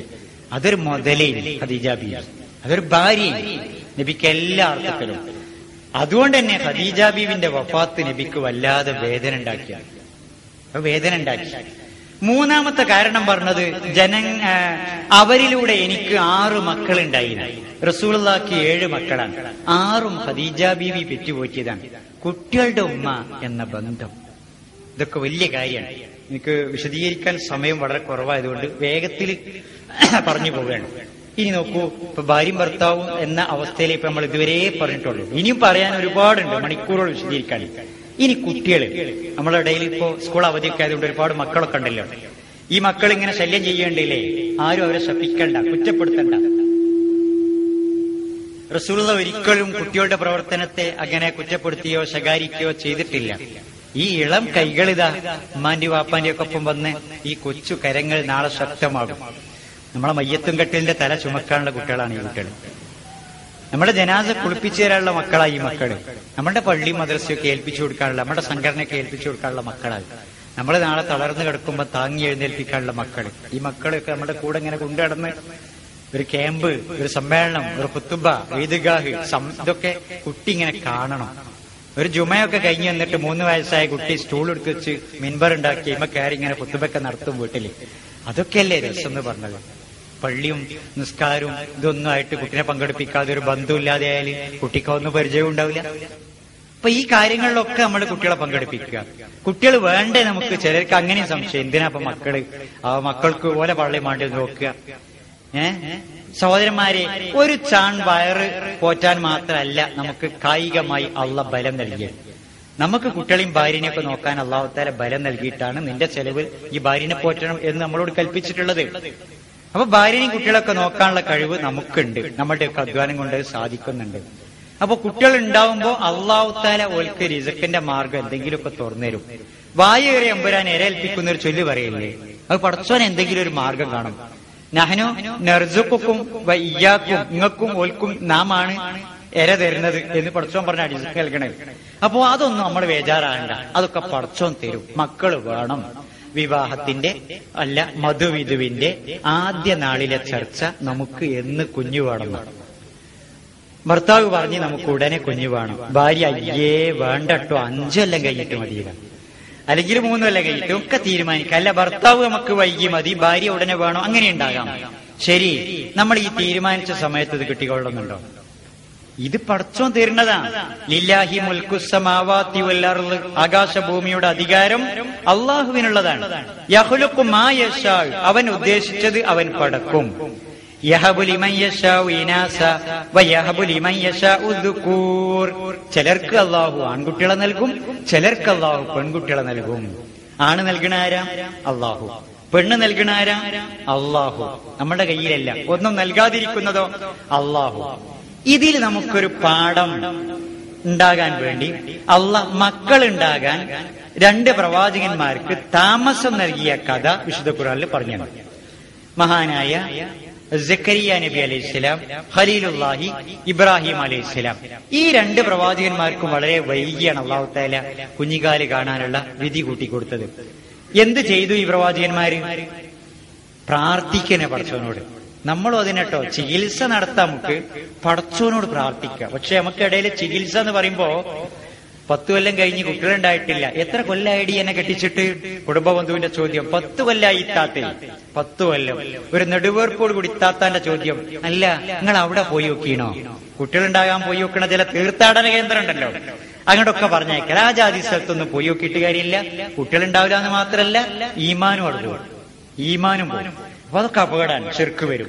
അപ്പോ ഏതായാലും സക്കരിയ നബി എവിടുക്കാ പോയത്? സൂറത്തു മറിയമിലൂടെ പോയ സ്ഥലം പറയുന്നുണ്ട്. റബ്ബി ഇന്നി വഹനൽ അളമു മിന്നി വസ്തഅല റഅസു ശൈബ വലം അകും ബിദുആഇക റബ്ബി ശഖിയ വഇന്നി ഖിഫ്തുൽ മവാലിയ മിൻ വറാഇ വകാനത് ഇംറാതി ആഖിറ ഫഹബ്ലി മിൻ ലദുൻക വലിയ യരിസുനി വയരിസു മിൻ ആലി യഅഖൂബ വജഅൽഹു റബ്ബി റളിയ. പ്രാർത്ഥന റബ്ബി ഇത് വെച്ചിട്ട് റബ്ബിനോട് ദുആ ചെയ്യാം. റബ്ബേ, എന്റെ തലമുടി നിരക്കാൻ തുടങ്ങി, എല്ലുകൾ ദുർബലമായി, വയസ്സായി എന്ന് പറയാം. എന്റെ ഭാര്യ വന്ധ്യയാണ്. ഞാൻ ഒരിക്കലും ദുആ ചെയ്തിട്ട് നിരാശപ്പെടേണ്ടി വന്നിട്ടില്ല. ഇപ്പൊ ഞാൻ ഭയപ്പെടുന്നു നാഥാ, എനിക്കൊരു പിൻഗാമി ഉണ്ടാവുകയില്ലെന്ന്. യാക്കൂബ് നബിയുടെ കുടുംബത്തിന്റെ അനന്തരം ഏറ്റെടുക്കാൻ കഴിവുള്ള, നീ തൃപ്തിപ്പെടുന്ന ഒരു സന്താനത്തെ എനിക്ക് നൽകണമേ. മനന്നൊന്ത ദുആ. അതേ സക്കരിയ നബിയുടെ ദുആ സൂറത്തു അംബിയായിൽ വസക്കരിയ ഇദ് നാദാ റബ്ബഹു റബ്ബി ലാ തദർനി ഫർദാ വഅൻത ഖൈറുൽ വാരിസീൻ. സക്കരിയ നബി ദുആ ചെയ്ത സന്ദർഭം നിങ്ങൾ ഓർക്കുക. പടച്ചവനെ, എന്നെ ഏകനായിട്ട് മരിപ്പിക്കല്ലേ, നീ ഏറ്റവും നല്ല പിൻഗാമിയെ തരാൻ കഴിവുള്ളവനാണല്ലോ. ഖലീലുല്ലാഹി ഇബ്രാഹിം നബിയുടെ തേട്ടം റബ്ബി ഹബ്ലി മിനസ് സ്വാലിഹീൻ. റബ്ബേ, സ്വാലിഹായ സന്താനത്തെ നൽകണമേ. അല്ലാഹ് നമ്മുടെ ദുആക്ക് ഉത്തരം നൽകുന്നവനാണ്. എന്തെങ്കിലും ഒരു വിഷമുണ്ടെങ്കിൽ പ്രാർത്ഥിക്കാൻ, തവക്കുലാക്കാൻ, സമർപ്പിക്കാൻ അല്ലാഹ് മതിയായവനാണ്. അല്ലാഹ് ഇനി പോരെ എന്നൊക്കെ ഖുർആൻ ചോദിക്കുകയാണ്. അന്ന് ഞാൻ വിശദീകരിക്കണില്ല. ആ അല്ലാഹ് മതിയായവനാണ് എന്ന ഉറച്ച വിശ്വാസത്തിൽ പടച്ചവനോട് ദുആ ചെയ്യാം. ഖലീലുല്ലാഹ് ഇബ്രാഹിം നബിക്ക് അല്ലാഹ് കുട്ടികളെ കൊടുത്തപ്പോ എന്തോ ഒരു സന്തോഷം. പെരുത്തുകാലം ദുആ ചെയ്ത് കഴിച്ചുകൂട്ടിയ വാർദ്ധക്യത്തിൽ ഇസ്മായിൽ, ഇസ്ഹാഖ് എന്നീ 2 മക്കളെ കിട്ടിയ സന്തോഷം സൂറ ബഖറയിൽ ഇബ്രാഹിം നബിയുടെ പ്രാർത്ഥനയിലൂടെ അല്ല, നന്ദി പ്രകടനത്തിലൂടെ നമുക്ക് ഖുർആൻ പറഞ്ഞു തരാം. അൽഹംദുലില്ലാഹില്ലദീ വഹബ ലി അലൽ കിബരി ഇസ്മാഈല വ ഇസ്ഹാഖ് ഇന്ന റബ്ബീ ലസമീഉദ് ദുആ. അൽഹംദുലില്ലാഹ്, നിനക്കാണ് റബ്ബേ സർവസ്തുതിയും, അല്ലാഹുവിനാണ് സർവസ്തുതിയും. അല്ലദീ വഹബ ലി അലൽ കിബരി ഇസ്മാഈല വ ഇസ്ഹാഖ്, വയസ്സ് കാലത്ത് ഇസ്മായിൽ, ഇസ്ഹാഖ് എന്നീ 2 മക്കളെ നൽകിയ. ഇന്ന റബ്ബീ ലസമീഉദ് ദുആ, തീർച്ചയായും എന്റെ റബ്ബ് ദുആ കേൾക്കുന്നവനാണ്. ഉണ്ടോ? ദുആ കേൾക്കുന്ന എന്റെ റബ്ബ് ദുആ കബൂലാക്കിയല്ലോ.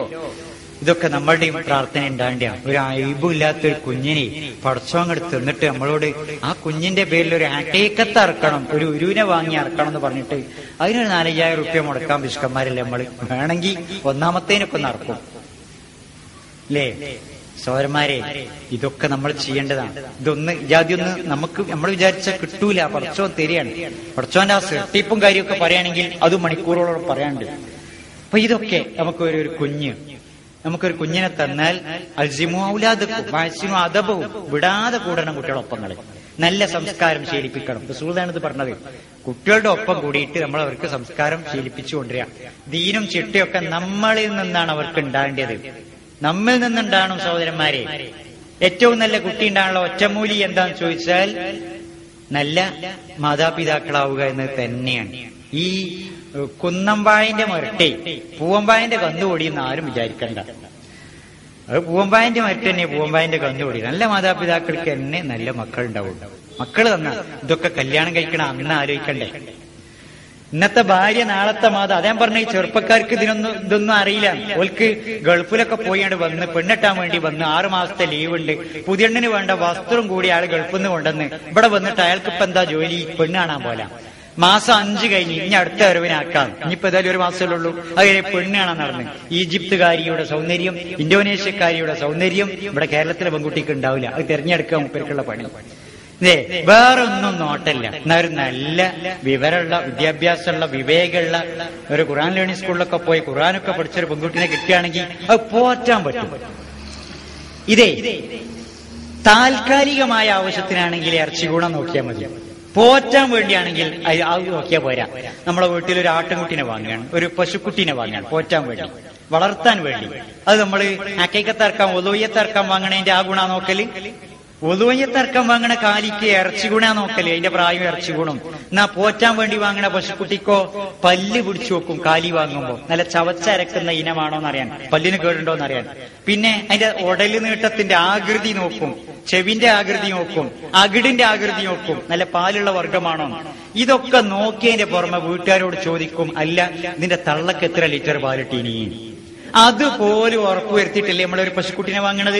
എന്നാ നമ്മുടെ വീട്ടിക്ക് ഇതാ താൽക്കാലിക അല്ലത്, മരിക്കോളം ഒരുമിച്ച് ജീവിക്കാനാ ഒരു പെൺകുട്ടിനെ നമ്മൾ സ്വീകരിക്കണത്. ഈ പെണ്ണിന് ഈ പോറ്റാൻ പറ്റിയ നല്ല ഗുണങ്ങൾ വേണം. നബി പറഞ്ഞ നല്ല വർഗം തസവ്വജു അൽ വലൂദ വൽ വദൂദ, നല്ല സ്നേഹമുള്ള കുടുംബത്തിൽ നിന്ന്, നല്ല പ്രജനന ശേഷിയുള്ളത്, കുട്ടികളെ പോറ്റി തരാൻ കഴിവുള്ള ജാതി എന്നൊക്കെ നബി പറഞ്ഞില്ലേ. അതല്ലേ, അതാണ് നമ്മൾ ശ്രദ്ധിക്കേണ്ടതും. അപ്പൊ നല്ല കുട്ടികൾ വേണം. ഈ കുട്ടികളെ പടച്ചോൻ തരുന്നതാണ്, ആണായാലും പെണ്ണായാലും. ഇപ്പൊ മിനിയാന്നത്തെ ഇന്നലത്തെ ഒറ്റ പേപ്പറിലുണ്ട് ഒരു കോടതി വിധി. പിന്നെ ഒരു ഭർത്താവിന് ജാമ്യം കിട്ടിയതാണ്. സംഗതി മൂപ്പര് ചെയ്ത തെറ്റെന്താ പറയുക? ഭാര്യനെ പീഡിപ്പിക്കലേ. എന്തിനാ പീഡിപ്പിച്ച്? ഓള് പെണ്ണിനെ മാത്രം പ്രസവിക്കുന്നു എന്നതാണ്. 3 പ്രസവം കഴിഞ്ഞൊക്കെ പെൺകുട്ടികളായി പോയി. അതിന് ഭാര്യനെ പീഡിപ്പിക്കുക. എന്താ മനുഷ്യന്റെ കഥ? ഈ ജാതിയൊക്കെ ചില പെണ്ണ് ഓള് ഈ വീട്ടിൽ വന്നതുകൊണ്ടാണ് ഈ വീട്ടിലെ ബർക്കത്ത് പോയത്, ഓള് വന്നുകൊണ്ടാണ് എന്റെ മൂത്ത മകൻ മരിച്ചത്, ഓള് പിന്നെ പെണ്ണ് മാത്രമേ പ്രസവിക്കുള്ളൂ, അത് ഓളെ ലക്ഷണക്കേടാണ്. ഇങ്ങനെയൊക്കെയുള്ള അന്ധമായ ഒരുപാട് ഖുറാഫാത്ത് ഉണ്ടായാലുണ്ടല്ലോ, അന്ധവിശ്വാസം ഉണ്ടായ ജീവിതത്തിൽ ഒരു സുഖം കിട്ടൂല. അതുകൊണ്ട് തന്നെ നമ്മൾ പെണ്ണ് കെട്ടുമ്പോ അന്ധവിശ്വാസമില്ലാത്ത കുടുംബത്തിനും അന്ധവിശ്വാസമില്ലാത്ത പെണ്ണിനെയും കെട്ടണം. ഇത് മനസ്സ് നിറയെ ഈ അന്ധവിശ്വാസത്തിന്റെ ഒരു ചൊടലാന്നോ കാവെന്നോ എന്താ പറയണ്ടേ എനിക്കറിയില്ല. അതിൽ വിഷജന്തുക്കൾ ഇങ്ങനെ ഇഴഞ്ഞു നടക്കുകയാണ്. ആ ജാതിനെ വേറെ കിട്ടാനില്ലെങ്കിൽ അവർക്ക് സ്വീകരിച്ചോളി. ഇവിടെ അല്ലേ കൂട്ടരെ നല്ല മുതൽ. എന്തിനാ നമ്മൾ തൽക്കാലം ഒരു പിന്നെ 1000 റുപ്യ അധികം കിട്ടാൻ വേണ്ടി, അല്ലെങ്കിൽ 10 പവൻ അധികം കിട്ടാൻ വേണ്ടിയല്ല ഈ നക്കാപ്പിച്ചൊക്കെ പോവുകയുള്ളൂ. പോറ്റാൻ പറ്റിയൊരു നല്ല പെണ്ണിനെ സ്വീകരിക്കാതെ. അപ്പൊ പറ്റുമെങ്കിൽ നല്ല തന്നെ സ്വീകരിക്കണം. തൗഹീദുള്ള ജാതി, ഖുർആൻ പഠിച്ച ജാതിയൊക്കെ കിട്ടുമ്പോ അതൊക്കെ ഉണ്ടല്ലോ. ഒന്ന് ഇല്ലെങ്കിലല്ലേ നമ്മളൊരു സാധനം അങ്ങാടി പോയി വാങ്ങുകയാണെങ്കിൽ സെക്കൻഡ് ഹാൻഡ് വാങ്ങല്, 2ാം നമ്പർ വാങ്ങല്, 1ാം നമ്പർ ഇല്ലാത്തപ്പോഴല്ലേ അല്ലേ? അപ്പുറത്ത് നല്ല ഫ്രഷ് വണ്ട ഉണ്ട്, ആ വാടി കഴിഞ്ഞ വണ്ട നമ്മൾ വാങ്ങുക. എന്ത് സാധനം എടുക്കുമ്പോ അങ്ങനെയല്ലേ നമ്മൾ നല്ലത് തന്നെയല്ലേ തിരഞ്ഞെടുക്കുക. അത് തന്നെ റസൂൽ പറഞ്ഞത്, നല്ലത് തിരഞ്ഞെടുക്കാൻ. അത് നിലനിൽക്കുന്ന ദീനും സ്വഭാവവും ഗുണങ്ങളൊക്കെയാണ്. അപ്പൊ ആ കുടുംബത്തിനും ആ ഗുണം ഉണ്ടാവും. ആ ഗുണം ഉണ്ടാവും. 10 ഗുണം 10 ഗുണം മക്കൾക്കും ആ ഗുണം ഉണ്ടാവും. അടുത്ത തലമുറയും നന്നാവും. അപ്പൊ അതൊക്കെ നമ്മൾ പരിഗണിക്കേണ്ട കാര്യമാണ്. ഇനി നോക്കൂ, പിന്നെ കുട്ടികൾ അവരുടെ കൂടെ കളിക്കണം, അവരെ കളിപ്പിക്കണം. അഷ്റഫുൽ ഖൽഖായ റഹ്മത്തുൽ ആലമീനായ 150 വയസ്സിന് മീതെയുള്ള പ്രവാചകൻ പേരക്കുട്ടികളെ കളിപ്പിക്കുമ്പോ മുട്ടുകുത്തി ഉള്ളം കൈ കുത്തി മുറ്റത്ത് പൂഴിയിലൂടെ എഴഞ്ഞു നടക്കുകയാണ് ഒട്ടകമായി. റസൂലുള്ളാഹി തിരിഞ്ഞു നിന്ന് ആ കുട്ടികളോട് ചോദിക്കുക, ഈ തെളിച്ചുകൊണ്ട് നടക്കുന്ന ഹസൻ ഹുസൈൻ റളിയല്ലാഹു അൻഹുമാ ഈ കുട്ടികളോട്, നിങ്ങളുടെ ഒട്ടകം നല്ല അനുസരണമുള്ള ഒട്ടകമല്ലേ? നമുക്ക് കഴിയോ? നമുക്കൊരു വലിയപ്പാക്ക് അങ്ങനെ ആയി കളിച്ചു കൊടുക്കാൻ സാധിക്കുമോ? കഴിയില്ല. അള്ളാഹുവിന്റെ റസൂല് യാത്ര പോകുമ്പോ ഭാര്യമാരെ ആരെങ്കിലും കൂടെ കൂട്ടും. ഭാര്യ കൂടെ ഉണ്ടാകുന്ന യാത്രക്ക് അതൊക്കെ കൂടെ യാത്ര ചെയ്യുക എന്നൊക്കെ ഉള്ളത് ഒക്കെ വലിയ കാര്യമുള്ള തന്നെയാണ്. ഒരിക്കൽ ആയിഷ ബീവിയോടൊത്തുള്ള യാത്രയിൽ റസൂൽ ആയിഷ ബീവിയോട് പറയാ, എടി നമ്മളൊന്ന് ഓടി നോക്കുക ആരാ മുന്നിൽ കിടക്കുക. ആരാത്? ഖദീജ ബീവി മരിച്ചതിന് ശേഷം ആയിഷ ബീവിനെ വിവാഹം കഴിക്കണേ, വയസ്സ് കുറെ ആയിണമെന്ന്. അതാ ഒരു ഉള്ള കുട്ടിയല്ല, ഒരു പുതിയാപ്പിള കുട്ടിയല്ലേ. നമ്മൾ ഓടി നോക്കുക. ഓടി നോക്കി റസൂലുള്ളാഹി തോറ്റുപോയി. ആയിഷ ബീവി ഓടി മുന്നിൽ കടന്നു. ആയിഷ ബീവി എന്നെ വിശദീകരിക്കുക, പിന്നീട് ഒരിക്കലും ഒരു യാത്രയിൽ ഇതുപോലെ ഞങ്ങൾ ഓട്ടമത്സരം നടത്തി. ഞാൻ തോറ്റുപോയി, റസൂലുള്ളാഹി അന്ന് മുന്നിൽ കടന്നു. കാരണം ഞാൻ തടിച്ചു കൊഴുത്തിരുന്നു, ഓടാൻ പറ്റിയില്ല എന്നാണ്. അപ്പോ ഇതിപ്പോ എന്തിനാ പറഞ്ഞത്? നമ്മളൊക്കെ വീട്ടിൽ പോയി ഭാര്യന്റെ കൂടെ നിന്ന് ഓട്ടമത്സരം സംഘടിപ്പിക്കാനാ? നല്ലോ നടക്കുവോ നമ്മളെ നാട്ടില്? അപ്പോ അള്ളാഹുവിന്റെ റസൂല് ഭാര്യമാരോടൊക്കെ പെരുമാറിയത് ഒരു ഉദാഹരണം പറയാം. മദീനയിലെ പള്ളിയിൽ എത്യോപ്യക്കാരായ ഒരു കായികാഭ്യാസം പഠിച്ച ഒരു സംഘം ആളുകൾ വന്ന് കളരി പോലുള്ള ഒരു കല, അവർക്ക് അത് ഹലാലായ ഒരു കല ആയതുകൊണ്ട് അത് പള്ളിയിൽ വെച്ച് പ്രദർശിപ്പിക്കാൻ റസൂലുള്ളാഹി അനുവാദം നൽകി. അങ്ങനെ പള്ളിയിൽ വെച്ച് ഈ പ്രദർശനം തുടങ്ങിയപ്പോ ആയിഷ ബീവിക്ക് കാണാൻ താല്പര്യം ഉണ്ടായി. നബി സല്ലല്ലാഹു അലൈഹി വസല്ലം പള്ളിയുടെ വാതിൽക്കൽ മറയായി നിന്ന് കൊടുത്ത് ആയിഷ ബീവി റസൂലുള്ളാഹിന്റെ ചുമലിൽ താടി കൊളുത്തി നിന്നുകൊണ്ട് അത് തീരുന്നത് വരെ കണ്ടാസ്വദിച്ചു. തെളിവായി ഭാര്യനും കൊണ്ട് തിയേറ്ററിൽ പോവാനല്ലേ? അല്ല, ഈ ഹലാലായ അനുവദനീയമായ ഒരു കാര്യം അത് കാണാനുള്ള അവസരം ആയിഷ ബീവിക്ക് റസൂലുള്ളാഹി ഉണ്ടാക്കി കൊടുത്തു. ഇങ്ങനെ ഒരുപാട് സംഭവങ്ങളുണ്ട്. കുട്ടികളുടെ കൂടെ കളിക്കുമ്പോൾ കുട്ടിയായി മാറണം എന്ന് നബി പഠിപ്പിക്കണേ. ഭക്ഷണം കഴിക്കുമ്പോൾ കുട്ടികളെ കൂടെ ഇരുത്തും. കുട്ടികൾക്ക് വേഗം കൊടുത്താളാ, നമുക്ക് വലിയവർക്ക് വേറെ വിളമ്പ എന്നല്ല. കുട്ടികളെ കൂടെ ഇരുത്തി അടുത്തുനിന്ന് തിന്നാനും ബിസ്മില്ലാഹി തിന്നാനും വലത്തേ കൈ കൊണ്ട് തിന്നാനും ഒക്കെ പഠിപ്പിച്ചു കൊടുക്കുകയാണ്. നിസ്കരിക്കുമ്പോൾ കൂടെ നിർത്തും. രാത്രി റസൂലുള്ളാഹി തഹജ്ജുദ് നിസ്കരിക്കുക. മൈമൂന റളിയല്ലാഹു അൻഹയുടെ സഹോദരി പുത്രൻ അബ്ദുള്ള വീട്ടിൽ വിരുന്നെന്നാണ്, കൊച്ചുകുട്ടിയാണ്. റസൂലുള്ളാഹി എഴുന്നേറ്റ് നിസ്കരിക്കണ കണ്ടപ്പോ ഈ കുട്ടിയും ഉദു കൊടുത്ത് നിസ്കരിക്കാൻ വേണ്ടി വന്നു നിന്ന് റസൂലുള്ളാഹിന്റെ ഇടത് ഭാഗത്താണ് നിന്നത്. ഇമാമിന്റെ വലതു ഭാഗത്താണല്ലോ മുമ്പ് നിൽക്കേണ്ടത്. അപ്പോ റസൂലുള്ളാഹി പിന്നിൽക്ക് കൈയിട്ട് കുട്ടിയുടെ ചെവി പിടിച്ച് പതുക്കെ വലതു ഭാഗത്തേക്ക് മാറ്റി നിർത്തുന്നു. അവിടെയാണ് നിൽക്കേണ്ടത് എന്ന് പഠിപ്പിച്ചു കൊടുക്കുന്നു. പഠനവും പരിശീലനവും ഒക്കെ നമ്മളാ നൽകേണ്ടത്. അവർക്ക് കളിക്കണം, വളരണം, ഉല്ലസിക്കണം. ഏത് സമയം പഠിച്ചോ പഠിച്ചോ പഠിച്ചോ എന്ന് പറഞ്ഞിട്ട് ഇങ്ങനെ ഈ ബുക്കിന്റെ പിന്നെ ട്യൂഷന്റെ ഇതിന്റെ ഈ അവധിക്കാലൊക്കെ കുറെ ആഘോഷിക്കട്ടെ കുട്ടികൾ. പേരക്കമരത്തിന്റെ ചുള്ളിയിൽ അവർ കയറി ഇറങ്ങട്ടെ. തോടോ പുഴയൊക്കെ ഉണ്ടെങ്കിൽ നീന്തം പഠിക്കട്ടെ, സൈക്കിൾ സവാരി പഠിക്കട്ടെ. നമ്മൾ വല്ലാതെ വരെ ചീത്ത വരണ്ട, ശപിക്കണ്ട. വിരുന്നു പോകാനുള്ള വിരുന്നുപോക്കുമൊക്കെ നടത്തട്ടെ. പറ്റുമെങ്കിൽ ഓരോ കൂട്ടി വിനോദയാത്രയൊക്കെ നടത്തിക്കോളി. ഒക്കെ ആവശ്യമാണ് മനസ്സിനൊക്കെ ഒരു സമാധാനത്തിനൊക്കെ. എന്നും അധ്യാപകന്റെ മുന്നിലല്ലേ, ഇപ്പൊ കുറച്ചു കാലാവധി കിട്ടില്ലേ. അപ്പൊ അതൊക്കെ ആവശ്യമാണ്. കുട്ടികളുടെയൊക്കെ മനസ്സിലാക്കി നമ്മൾ അവരോട് നമ്മൾ ബാപ്പാന്ന് വിളിക്കാൻ ഉണ്ടായിട്ടല്ലേ സഹോദരന്മാരെ നമ്മളോട് പറയണേ അല്ലേ? ബാപ്പാ സൈക്കിള് വേണം, ബാപ്പാ കാറ് വേണം, ബാപ്പാ വരുമ്പോ ആപ്പിളും ഉണ്ടായിരുന്നു. ഇത് നാളെ ഉണ്ടായിക്കൊള്ളുന്നില്ലല്ലോ. ബാപ്പാന്ന് വിളിക്കാൻ നമ്മളെ കുട്ടിക്ക് ഉണ്ടായിക്കൊള്ളുന്നില്ലല്ലോ. ഉണ്ടോ?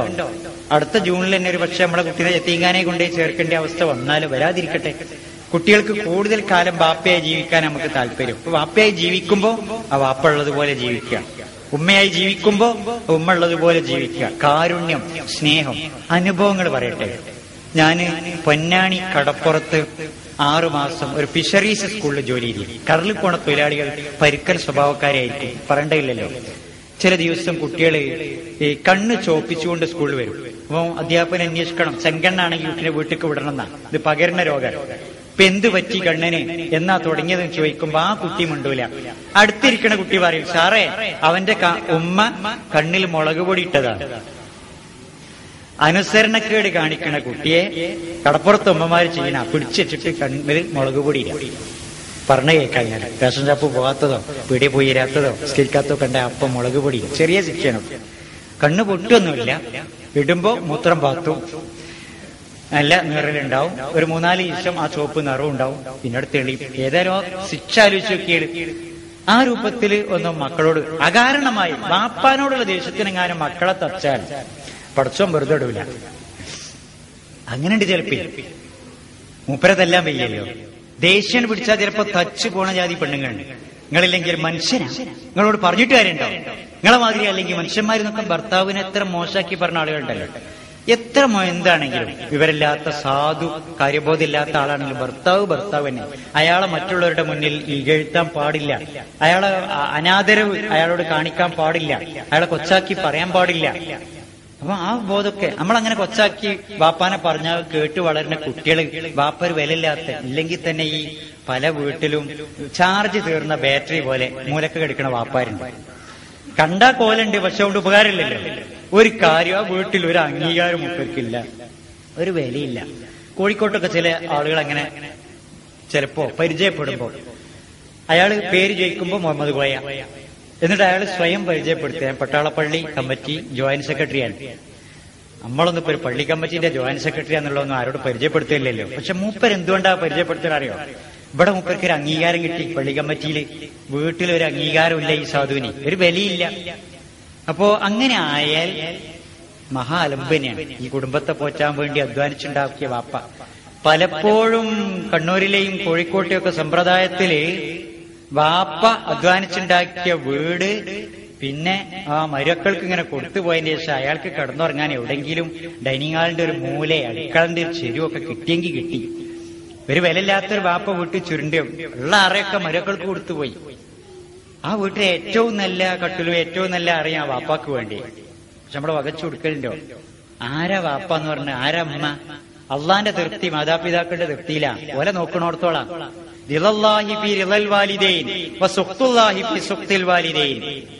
മാതാപിതാക്കളുടെ തൃപ്തിയിലാണ് അള്ളാഹുവിന്റെ തൃപ്തി, മാതാപിതാക്കളുടെ കോപ്പത്തിലാണ് അള്ളാഹുവിന്റെ കോപ്പം. മക്കളെ ഉമ്മാന്റെ കാലിന്റെ ചോട്ടിലാട്ടോ സ്വർഗം. അൽ ജന്നത്തു തഹത അഖദാമിൽ ഉമ്മഹാത്ത്, അൽ ജന്നത്തു തഹത അഖദാമിൽ ഉമ്മഹാത്ത്. ഇതൊക്കെ നമ്മുടെ വീട്ടിൽ എഴുതി സ്റ്റിക്കറാക്കി ഇങ്ങനെ ഒട്ടിച്ചു വെച്ചാൽ കുട്ടികൾക്ക് ഇങ്ങനെ കാണുമ്പോൾ ബോധം ഉണ്ടാവും. ഉമ്മാന്റെ കാലിന്റെ ചോട്ടിലാ സ്വർഗം, ഉമ്മാനെ നോക്കണം. അല്ല, ഉമ്മാനി വാപ്പാനി നമ്മൾ വിലയില്ലാത്ത രൂപത്തിൽ ഒരു ഞാൻ പറഞ്ഞ ചാർജ് കയറുന്ന ബാറ്ററി വീട്ടിൽ ഇങ്ങനെ കിടക്കുക. വാപ്പാക്ക് ചോറ് കൊടുക്കാൻ പ്രത്യേക പാത്രം, അത് തൊടാൻ വേറുള്ള ഒരു അറപ്പ് വീട്ടുകാർക്ക്. എന്നിട്ട് വാപ്പ മരിച്ച്, അപ്പൊ ഈ അറപ്പ് കാട്ടി പാത്രം കടലാസ് കൂട്ടി പിടിച്ച് അത് തോട്ടിക്കൊണ്ടേ എറിയാൻ വേണ്ടി ഇങ്ങനെ കൊണ്ടുപോകാം മകൻ. അപ്പം അയാളുടെ മക്കള് പേരക്കുട്ടികൾ പറയാ, വേണ്ട വാപ്പ ആ പാത്രം വലിച്ചെറിയണ്ട, നിങ്ങൾ വയസ്സാകുമ്പോ നിങ്ങൾക്ക് അതിൽ തരാരോ. അതാ ഉണ്ടാവുക.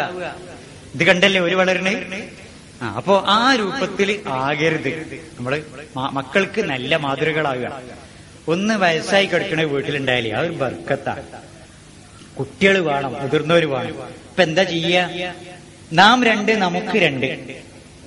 ഇല്ല, അധികല്ല. അതിന് മെനക്കെടാനാവൂല തന്നെ, വേറൊന്നുമല്ല. ജീവിക്കാനുള്ള ഭാഗ്യമൊന്നും ഇല്ലായിട്ടല്ല. ആസ്പത്രിയിൽ നിന്ന് പ്രസവം കഴിഞ്ഞ് വീട്ടിൽ വന്ന് കുട്ടീനെ കാണാൻ വന്ന കൂട്ടുകാരി ആ കട്ടിലിൽ ഇരുന്നിട്ട് ചോദിക്കുക, എവിടുന്നേ പ്രസവം? ആസ്പത്രിയിൽ നിന്ന്. അടുത്ത ചോദ്യം ലേ, ഞാൻ പറയും. അടുത്ത ചോദ്യം എന്താ? അതാണ്, അവിടെ എത്തിയാൽ മദീന. നാം രണ്ട്, നമുക്ക് രണ്ട്. ഒരു 4 ദിവസവും 4 മാസവും 4 കൊല്ലവും ഒക്കെ കിടന്ന കടപ്പിൽ കിടക്കുക ആസ്പത്രി ബെഡിൽ. ആരാ ഉണ്ടാകുക? തിരിച്ചു മറിച്ചിട്ട് തരാനും കഴുകി വൃത്തിയാക്കി തരാനും പിന്നെ ഉറക്കൊഴിച്ച് ആസ്പത്രിയിൽ കാത്തിക്കാനും ബന്ധുക്കളൊക്കെ വരും. ഞാൻ പോവാട്ടോ, എനിക്ക് ഉറക്കൊഴിച്ചാ തലവേദനയും. ഞാൻ പോവാട്ടോ, പീടി ഇറക്കാൻ കഴിയില്ല, അത് ഞാൻ പോകാഞ്ഞാല് എനിക്ക് തീരെ ലീവില്ല. ഞാൻ എങ്ങനെ ഇവിടെ നിൽക്കാനൊക്കെ പൂതി ഉണ്ടായിനി. ആർക്കും ഉണ്ടാവില്ല പൂതി. അവനാ പെറ്റുപോറ്റിയ മക്കളുണ്ടെങ്കിൽ ഇട്ടെറിഞ്ഞു പോകൂല. അതിനത് വേണ്ടേ? ചട്ടകം സഹോദരിമാരെ, പലജാതി ചട്ടകവും ഇല്ലേ? പക്ഷെ കരിമ്പം പഠിച്ചെടുക്കണമെങ്കിൽ ഈ ലോഹചട്ടകം, ഇരുമ്പട്ടകം തന്നെ വേണം. മരച്ചട്ടകം ഇനി പറ്റൂലല്ലോ. ആരാ പെറ്റുപോറ്റിയ നമുക്ക് ഉപകരിക്കൂല. നമ്മളെ കുട്ടികളുണ്ടെങ്കിൽ നമുക്ക് ഉപകരിക്കുള്ളൂ. അത് അന്ന് വിചാരിച്ചിട്ട് വരണ്ടെങ്കിൽ അന്ന് വിചാരിച്ചിട്ട് കാര്യമില്ലല്ലോ. അപ്പോ നല്ല മക്കള് വേണം, നമുക്ക് ഉപകരിക്കുന്ന മക്കള്. വയസ്സായ ഉമ്മയും ബാപ്പിയും ഒക്കെ വീട്ടിലുണ്ടായാൽ അവരുടെ ഏറ്റവും കാരുണ്യവും സ്നേഹവും കാണിച്ച് പെരുമാറണം. അത് നമുക്ക് ഉണ്ടാകേണ്ട ഒരു ബോധമാണ്. ഇത് കണ്ടുപഠിക്കണം വീട്ടിലെ ബാക്കിയുള്ള ആളുകൾ. ഒരിക്കലും ഒരു അവഗണന അവർക്ക് ഉണ്ടാകാൻ പാടില്ല. നമ്മളുടെ മരുന്ന് കൊടുക്കണേലേറെ, ഭക്ഷണം കൊടുക്കണേലേറെ സ്നേഹാദരവും പെരുമാറ്റവും തലോടലും, ഇതിനൊക്കെ വലിയ പ്രാധാന്യം. അങ്ങനെ നല്ല വാപ്പ, നല്ല ഉമ്മ, നല്ല കുട്ടികള്, നല്ല ഭാര്യ, നല്ല ഭർത്താവ്, അങ്ങനെയുള്ള ഒരു നല്ല കുടുംബം ഒന്ന് സങ്കല്പിച്ചു നോക്കി. എന്തൊരു നല്ല, അങ്ങനെ കുറെ കുടുംബങ്ങളുള്ള ഒരു നല്ല മഹല്ല്. അപ്പൊ ആ മഹല്ല്, ആ നാട് എത്ര നന്നാവും. പരസ്പരം ബന്ധം, കടമകളും കടപ്പാടുകളും ഒക്കെ കുടുംബ ബന്ധുക്കളോടും അയൽവാസികളോടും. ചില ആളുകൾ ബന്ധം മുറിക്കണവരുണ്ട്. വലിയ കുറ്റാട്ടോ. നിസ്കാരവും നോൽമ്പും സംഘടനാ പ്രവർത്തനം ഉറുപ്പിയോളം വട്ടത്തിൽ നിസ്കാരത്തായമ്പോ ഒക്കെ ഉള്ള മനുഷ്യനാ. ഒരു ബന്ധു മൂപ്പര് ബാക്കിയുള്ളവരുമായിട്ടില്ല. മൂപ്പര വലിയ സമ്പന്നനാണ്. മൂപ്പർക്ക് എനിക്ക് പോലെയൊന്നും സേവ വേണ്ട, പോലെയൊന്നും ആവശ്യമില്ല എന്ന് നിൽക്കാ ജീവിക്കണേ. ഈ സാധുക്കൾ കുറെ ഉണ്ട്, മൂപ്പര ബന്ധുക്കള്. സാധുക്കളോട് ആളുകൾ പറയാണ്, ആ ഇന്ന ആളൊക്കെ എന്റെ ബാക്കിയുള്ളതല്ലേ, കുടുംബക്കാരില്ലേ. എന്ത് കാര്യ ആജാതി കുടുംബക്കാരുണ്ടായിട്ട് എന്നാ മൂപ്പര് പറഞ്ഞത്. കുടുംബമൊക്കെ നല്ല വർത്താനൊക്കെ പറയും. നായാ പൈസന്റെ ഒരു ഉപകാരം ചെയ്യാത്ത ആളുകൾ. അവനെന്റെ ബാക്കിയുള്ളവരെ നോക്കണ്ടേ നമ്മളാണ്. ബാപ്പ, എളാപ്പ, മൂത്താപ്പ, ബാപ്പാന്റെ പെങ്ങന്മാര്, അമ്മായി, ഇവിടെ എന്നാ വിളിക്കല് എനിക്കറിയില്ല അല്ലേ. അതുപോലെ ഉമ്മാന്റെ ആങ്ങളമാര്, അമ്മാവൻ, ഉമ്മാന്റെ ചേട്ടത്തി, അഞ്ചത്തി, ഇളയമ്മ, മൂത്തമ്മ, ഇതൊക്കെ നോക്കി ഒരു വല്യമ്മാന്റെ വയറ്റില് അവര് വളർന്നത്, ഗർഭപാത്രത്തില് അല്ലേ. ഒരു വല്യമ്മാന്റെ അമ്മിഞ്ഞ കുടിച്ചാണ് ബാപ്പിയും മൂത്താപ്പിയും എളാപ്പിയും ബാപ്പാന്റെ പെങ്ങന്മാരും അമ്മായിയോടും ഒക്കെ വളർന്നത്. ഓലെ ഇപ്പൊ വേറെ താമസായാലും കെട്ടിച്ചു പോയി എന്നതുകൊണ്ട് നമ്മൾ പറ്റാണ്ട് ഒഴിവാക്കുക ഓലൊക്കെ നമുക്ക് ഒഴിവാക്കാൻ പറ്റുമോ? അപ്പൊ അവരൊക്കെ ആയിട്ട് നല്ല ബന്ധം. അതുപോലെ നമ്മളെ വീട്ടിൽ ഈ വളർന്നു വരുന്ന കുട്ടികൾക്കാണ് നമ്മളുടെ ഈ സ്ഥാപനം, സംഘടന അതൊക്കെ ഏൽപ്പിച്ചു കൊടുക്കാനുള്ളത്. അവരൊക്കെ അതിനനുസരിച്ച് വളർത്തിക്കൊണ്ടിരിക്കുക. കുട്ടിയാണ്, MSM ആണ്, ISM ആണ്, ചെറുപ്പക്കാരനാണ്, പെണ്ണാണ്, ഇവിടെ MGM ആണ്, അതുപോലെ KNM ആണ്, വാപ്പ. അങ്ങനെയൊക്കെ ഈ അവസ്ഥയിലൊക്കെ ആ ഒരു ചാനലിൽ കൂടെ ഇങ്ങനെ നീങ്ങുമ്പോ അതിനനുസരിച്ചുള്ള ഗുണങ്ങളും ഒക്കെ ഉണ്ടാവും. ഒരിക്കലും പുടവ വായിക്കുന്ന പെണ്ണും വായിക്കാത്ത പെണ്ണും സമമല്ല. ഖുതുബ കേൾക്കുന്ന സ്ത്രീയും കേൾക്കാത്ത സ്ത്രീയും സമമല്ല. പള്ളിയിൽ പോകുന്നവളും പോകാത്തവളും സമല്ല. ഒരുപാട് മാറ്റം ഉണ്ടാവും. അതിനല്ലേ ഇപ്പൊ നമ്മളിതൊക്കെ നടത്തുന്നത്. അപ്പൊ നമ്മുടെ ജീവിതത്തിൽ ഈ മാറ്റം, അങ്ങനെ ഒരു നല്ല കുടുംബം എല്ലാ നിലക്കും. ഈ നല്ല കുടുംബം നമുക്ക് ദുനിയാവിൽ ഏതായാലും നമുക്കൊക്കെ കുറെ പ്രശ്നങ്ങളുണ്ട്, പരിഹരിക്കപ്പെടാത്ത പ്രശ്നങ്ങൾ. അപ്പൊ ഇങ്ങനെയൊക്കെ കൂടുമ്പോഴൊക്കെ നമ്മൾ ഓർക്കണേ മരിച്ചുപോയ ആളുകളെ. ഉമ്മ നേരത്തെ മരിച്ചുപോയ കുട്ടികള്, ഉമ്മ നേരത്തെ മരിച്ചുപോയി. അപ്പൊ ഇങ്ങനെ ആലോചിക്കുക, എന്റെ ഉമ്മാന്റെ മുഖം എങ്ങനെയിരിക്കും. വേണമെങ്കിൽ ഉമ്മാന്റെ കൂട്ടുകാരികൾ പറയും ചെയ്യാം. ഉമ്മാന്റെ കൂട്ടുകാരി പറയാ, ഉമ്മാനെ മുറിച്ച മാതിരിയുണ്ട് മോള്. ഉമ്മാന്റെ ചിരിയും ഉമ്മാന്റെ നടത്തും ആലോചിക്ക. പഠിച്ചവൻ എന്റെ വാപ്പാനെ എനിക്ക് കാണാൻ അവസരം കണ്ടത് ഓർമ്മയിലില്ല. അതിന്റെ വാപ്പ പെട്ടെന്ന് രോഗാലും മരിക്കലും കഴിഞ്ഞ് നോക്കി പൂതി കഴിഞ്ഞിട്ടില്ല. വിവാഹം കഴിഞ്ഞിട്ട് നേരത്തെ ഭർത്താവ് മരിച്ചുപോയ ഭാര്യ, ഉള്ള സങ്കടം, അയാളെ കണ്ട് പൂതി കഴിയുന്നതിന്റെ മുമ്പ് പിരിഞ്ഞു പോയല്ലോ. ഇപ്പൊ ഈ സൗഖ്യം കാണാൻ, കുട്ടികളൊക്കെ വളർന്ന് കണ്ടപ്പോ ഇത് കാണാൻ അയാൾ ഉണ്ടായില്ലല്ലോ. അങ്ങനെ പലർക്കും അനുഭവമില്ലേ? കാണാൻ ഇനി ദുനിയാവിൽ അവസരമുണ്ടോ? ഇല്ല. എന്തുണ്ട് പരിഹാരം? അള്ളാഹ് പറഞ്ഞത് അള്ളാഹു തആല സ്വർഗത്തിൽ ഒരുമിച്ച് കൂട്ടുക കുടുംബസമേതാണ്. അതെന്നെ ഉള്ളൂ നമുക്ക് സമാധാനം. നമ്മളും അവരും നന്നായി ജീവിച്ചാൽ സ്വർഗത്തിൽ കുടുംബത്തോടൊപ്പമാണ് അള്ളാഹു തആല ഒരുമിച്ച് കൂട്ടുക. നേരത്തെ മരിച്ചുപോയ നമ്മുടെ മാതാപിതാക്കളെ നമുക്ക് വീണ്ടും കണ്ടുമുട്ടാം, മരിച്ചുപോയ ഭാര്യയെ കാണാം, ഭർത്താവിനെ കാണാം, മക്കളെ കാണാം. അതിന് അവസരം ഉണ്ടാവും സഹോദരന്മാരെ. അതുപോലെ ജീവിതത്തിലെ ഒരു തീരാത്ത നഷ്ടം, ഒരു വീടുണ്ടാക്കണം എന്നൊക്കെ ആഗ്രഹം ഉണ്ടായി, പക്ഷെ സാധിച്ചില്ല. ചിലപ്പോ വാടക പോലും വീട് പോലും ഇല്ലാത്ത ആളുകളുണ്ടാകും, അല്ലെങ്കിൽ കാലാകാലം വാടക വീട്ടിൽ കഴിയുന്ന അവസ്ഥ. അയാൾക്കുണ്ടാവില്ലേ സ്വന്തമായൊരു വീടൊക്കെ ഉണ്ടായി. അവനാന്റെ വീട് എന്ന് പറഞ്ഞാൽ സ്വന്തം ഒരു വീടുണ്ടായി അതിന്റെ സുഖം എന്ന് വേറെ. ഏത് സമയത്തും കയറി ചെല്ലാവുന്ന, ഏത് സമയം വീട് പൂട്ടിപ്പോകാവുന്ന, നമ്മുടെ സ്വാതന്ത്ര്യവും ഭരണവും ഒക്കെ നടക്കുന്ന ഒരു വീടേ. പക്ഷെ പലർക്കും ഉണ്ടാകാറില്ലല്ലോ സ്വന്തമായൊരു വീട്. നബി അത് സൗഭാഗ്യമായി പറഞ്ഞൊരു കാര്യമാണ്. ആ ആൾക്കും ആഗ്രഹമുണ്ട്, പക്ഷേ അതിന്റെയൊക്കെ പേരിൽ അയാൾ തെറ്റ് ചെയ്തിട്ടില്ല, എങ്ങനെയെങ്കിലും വീടുണ്ടാക്കിയിട്ടില്ല, അവിഹിതമായ മാർഗത്തിൽ സമ്പാദിച്ചുണ്ടാക്കിയിട്ടില്ല. അയാൾക്ക് സമാധാനം, സ്വർഗത്തിൽ അയാൾക്ക് വീടുണ്ടാവും. വഹും ഫിൽ ഗുർഫാത്തി ആമിനൂൻ, അവർ ഉന്നതമായ സൗധങ്ങളിൽ നിർഭയരായി കഴിച്ചുകൂട്ടുന്നതായിരിക്കും. ഇവിടുത്തെ വീട്ടില് നിർഭയത്വമില്ല, സ്വാതന്ത്ര്യമില്ല പലർക്കും. ഇവിടുത്തെ വീട്ടില് മാത്രമല്ല, ഇവിടെ ഒരു വലിയ വീടുണ്ടാക്കിയ കള്ളന്മാരെ പേടിച്ചിട്ട് കിടന്നുറങ്ങാൻ കഴിയൂല. എന്നാ സ്വർഗത്തിലെ വീട് നിർഭയമായ വീട്, ഖാലിദീന ഫീഹാ എന്ന് പറഞ്ഞു, ശാശ്വതമായ ഇതിലാണ്. ഇവിടെ നിന്നാ ഒരാൾ സ്വന്തമായി വീടുണ്ടാക്കാൻ അപ്പോഴേക്ക് പ്രായ ആൾക്ക് 40-45 കഴിഞ്ഞ് കുറെ ഗൾഫിലൊക്കെ പോയി ഇന്നതിന്റെ ശേഷം വീടുണ്ടാക്കാൻ മനക്കട്ടെ. ആ വീട്ടിൽ അയാൾക്ക് ഇനി താമസിക്കാൻ കിട്ടണ 10-20 കൊല്ലം വീട് അനന്തരാവകാശികളെ ഏൽപ്പിച്ച് അയാൾ പള്ളിപ്പറമ്പിലെ 6 അടി മണ്ണിലേക്ക് പോവുകയാണ്. ഇപ്പൊ ഇവിടുത്തെ വീട്ടിൽ ശാശ്വതമായ ജീവിതമില്ല, പോകാൻ അയാൾക്ക് മനസ്സില്ല. ഒരു ദിവസം പോലും രോഗിന്റെ അടുത്ത് ആസ്പത്രിയിൽ നിൽക്കണം എന്ന് പറഞ്ഞാൽ പോലും മൂപ്പര് നിൽക്കൂല, വീട്ടിലെത്താൻ പറ്റൂല. നീ ഇപ്പോഴോ ഇപ്പൊ എവിടെ മൂപ്പര്? അപ്പൊ അതാണ് സ്ഥിതി. എന്നാ സ്വർഗത്തിൽ അങ്ങനെ ഒരു വീടുണ്ടാകും, ഒരു സമാധാനമല്ലേ നമുക്ക്. മറ്റൊരു കാര്യം, ഞാൻ നേരത്തെ പറഞ്ഞ ഇണകളുടെ കാര്യം. ഇതൊക്കെ പറയുമ്പോ ആർക്കും മധുരിക്കുന്ന ദാമ്പത്യമൊന്നും ഉണ്ടായിക്കൊള്ളണമെന്നില്ല, ഇത് ദുനിയാവാണ്. അത് ബാക്കി സ്വർഗത്തുനിന്ന് കിട്ടും സമാധാനിക്കാൻ. ബാക്കി സ്വർഗത്തിൽ വെറുളീൻ ഒക്കെ ഉണ്ട് എന്നുണ്ട്, ഒരു പർദ്ദന്റെ പേരല്ല. അപ്പോ സ്വർഗീയ സുന്ദരികളെ സംബന്ധിച്ച് അള്ളാഹു വിളിച്ച പേരാണ്. ഇവ ഏതായാലും ബാക്കി കിട്ടല് സ്വർഗത്തുനിന്ന്. ഒരു സുഭിക്ഷമായ ആഹാരം. ഇവിടെ കുട്ടികളെ പോറ്റാൻ, അരി വാങ്ങാൻ ഒക്കെ പ്രയാസപ്പെടുന്ന ഒരുപാട് മനുഷ്യന്മാരുണ്ട്. എല്ലാവരും സമ്പന്നരല്ലല്ലോ. ഈ പ്രയാസമൊക്കെ ഉണ്ടാവും. എന്നിട്ടും ബാത്തിലായ മുതൽ തിന്നാതെ, ഹറാമായത് മുതൽ അനുഭവിക്കാതെ ഹലാലിലൂടെ ജീവിച്ച ആൾക്ക് എല്ലാം അള്ളാഹു ഒരുക്കി വെച്ചിട്ടുണ്ട്. എന്തൊക്കെ പറഞ്ഞു ഖുർആനിൽ അറിയോ? ഇപ്പൊ നോക്കും, മാംസാഹാരം മനുഷ്യന് വലിയ താല്പര്യമുള്ള കാര്യമാണല്ലോ, എല്ലാവർക്കും താല്പര്യമുള്ള കാര്യമാണ്. അതുകൊണ്ട് തന്നെ ആയിരിക്കും സ്വർഗത്തിൽ അവൻ ഇച്ഛിക്കുന്ന, ആഗ്രഹിക്കുന്ന രൂപത്തിലുള്ള പക്ഷി മാംസാഹാരം സ്വർഗത്തിലുണ്ട് എന്ന് ഖുർആൻ പറയാം. അവരാവശ്യമാണ്, മനുഷ്യന്റെ പൂതിയാണത്. അവൻ കോഴിയും താറാവും കാടയും അതിന്റെ അപ്പുറം എന്തൊക്കെയോ ഉണ്ടോ ഒക്കെ അവിടെ ഉണ്ട് എന്ന് അള്ളാഹ് പറഞ്ഞപ്പോ വല്ലഹമി ത്വൈരിയും മിമ്മായ ഇഷ്തഹുവൻ.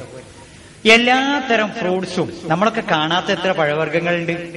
നമ്മളൊരു ദരിദ്ര രാജ്യത്തല്ല, ഇന്ത്യയിലല്ലേ ജീവിക്കണേ. സമ്പന്ന രാജ്യങ്ങളിൽ ജോലിക്ക് പോയി തിരിച്ചു വരുമ്പോ പോലെ കോലം കണ്ടില്ല നിങ്ങള്. അങ്ങോട്ട് പോകുമ്പോ പെൻസിൽ പോലത്തെ മനുഷ്യന്മാര് പലരും തിരിച്ചു വരുമ്പോ പിന്നെ 90 കഴിഞ്ഞ് ഇറങ്ങണ പെണ്ണുങ്ങളെ മാതിരിയാണ് അല്ലേ? അത് എന്തുകൊണ്ടാണ്?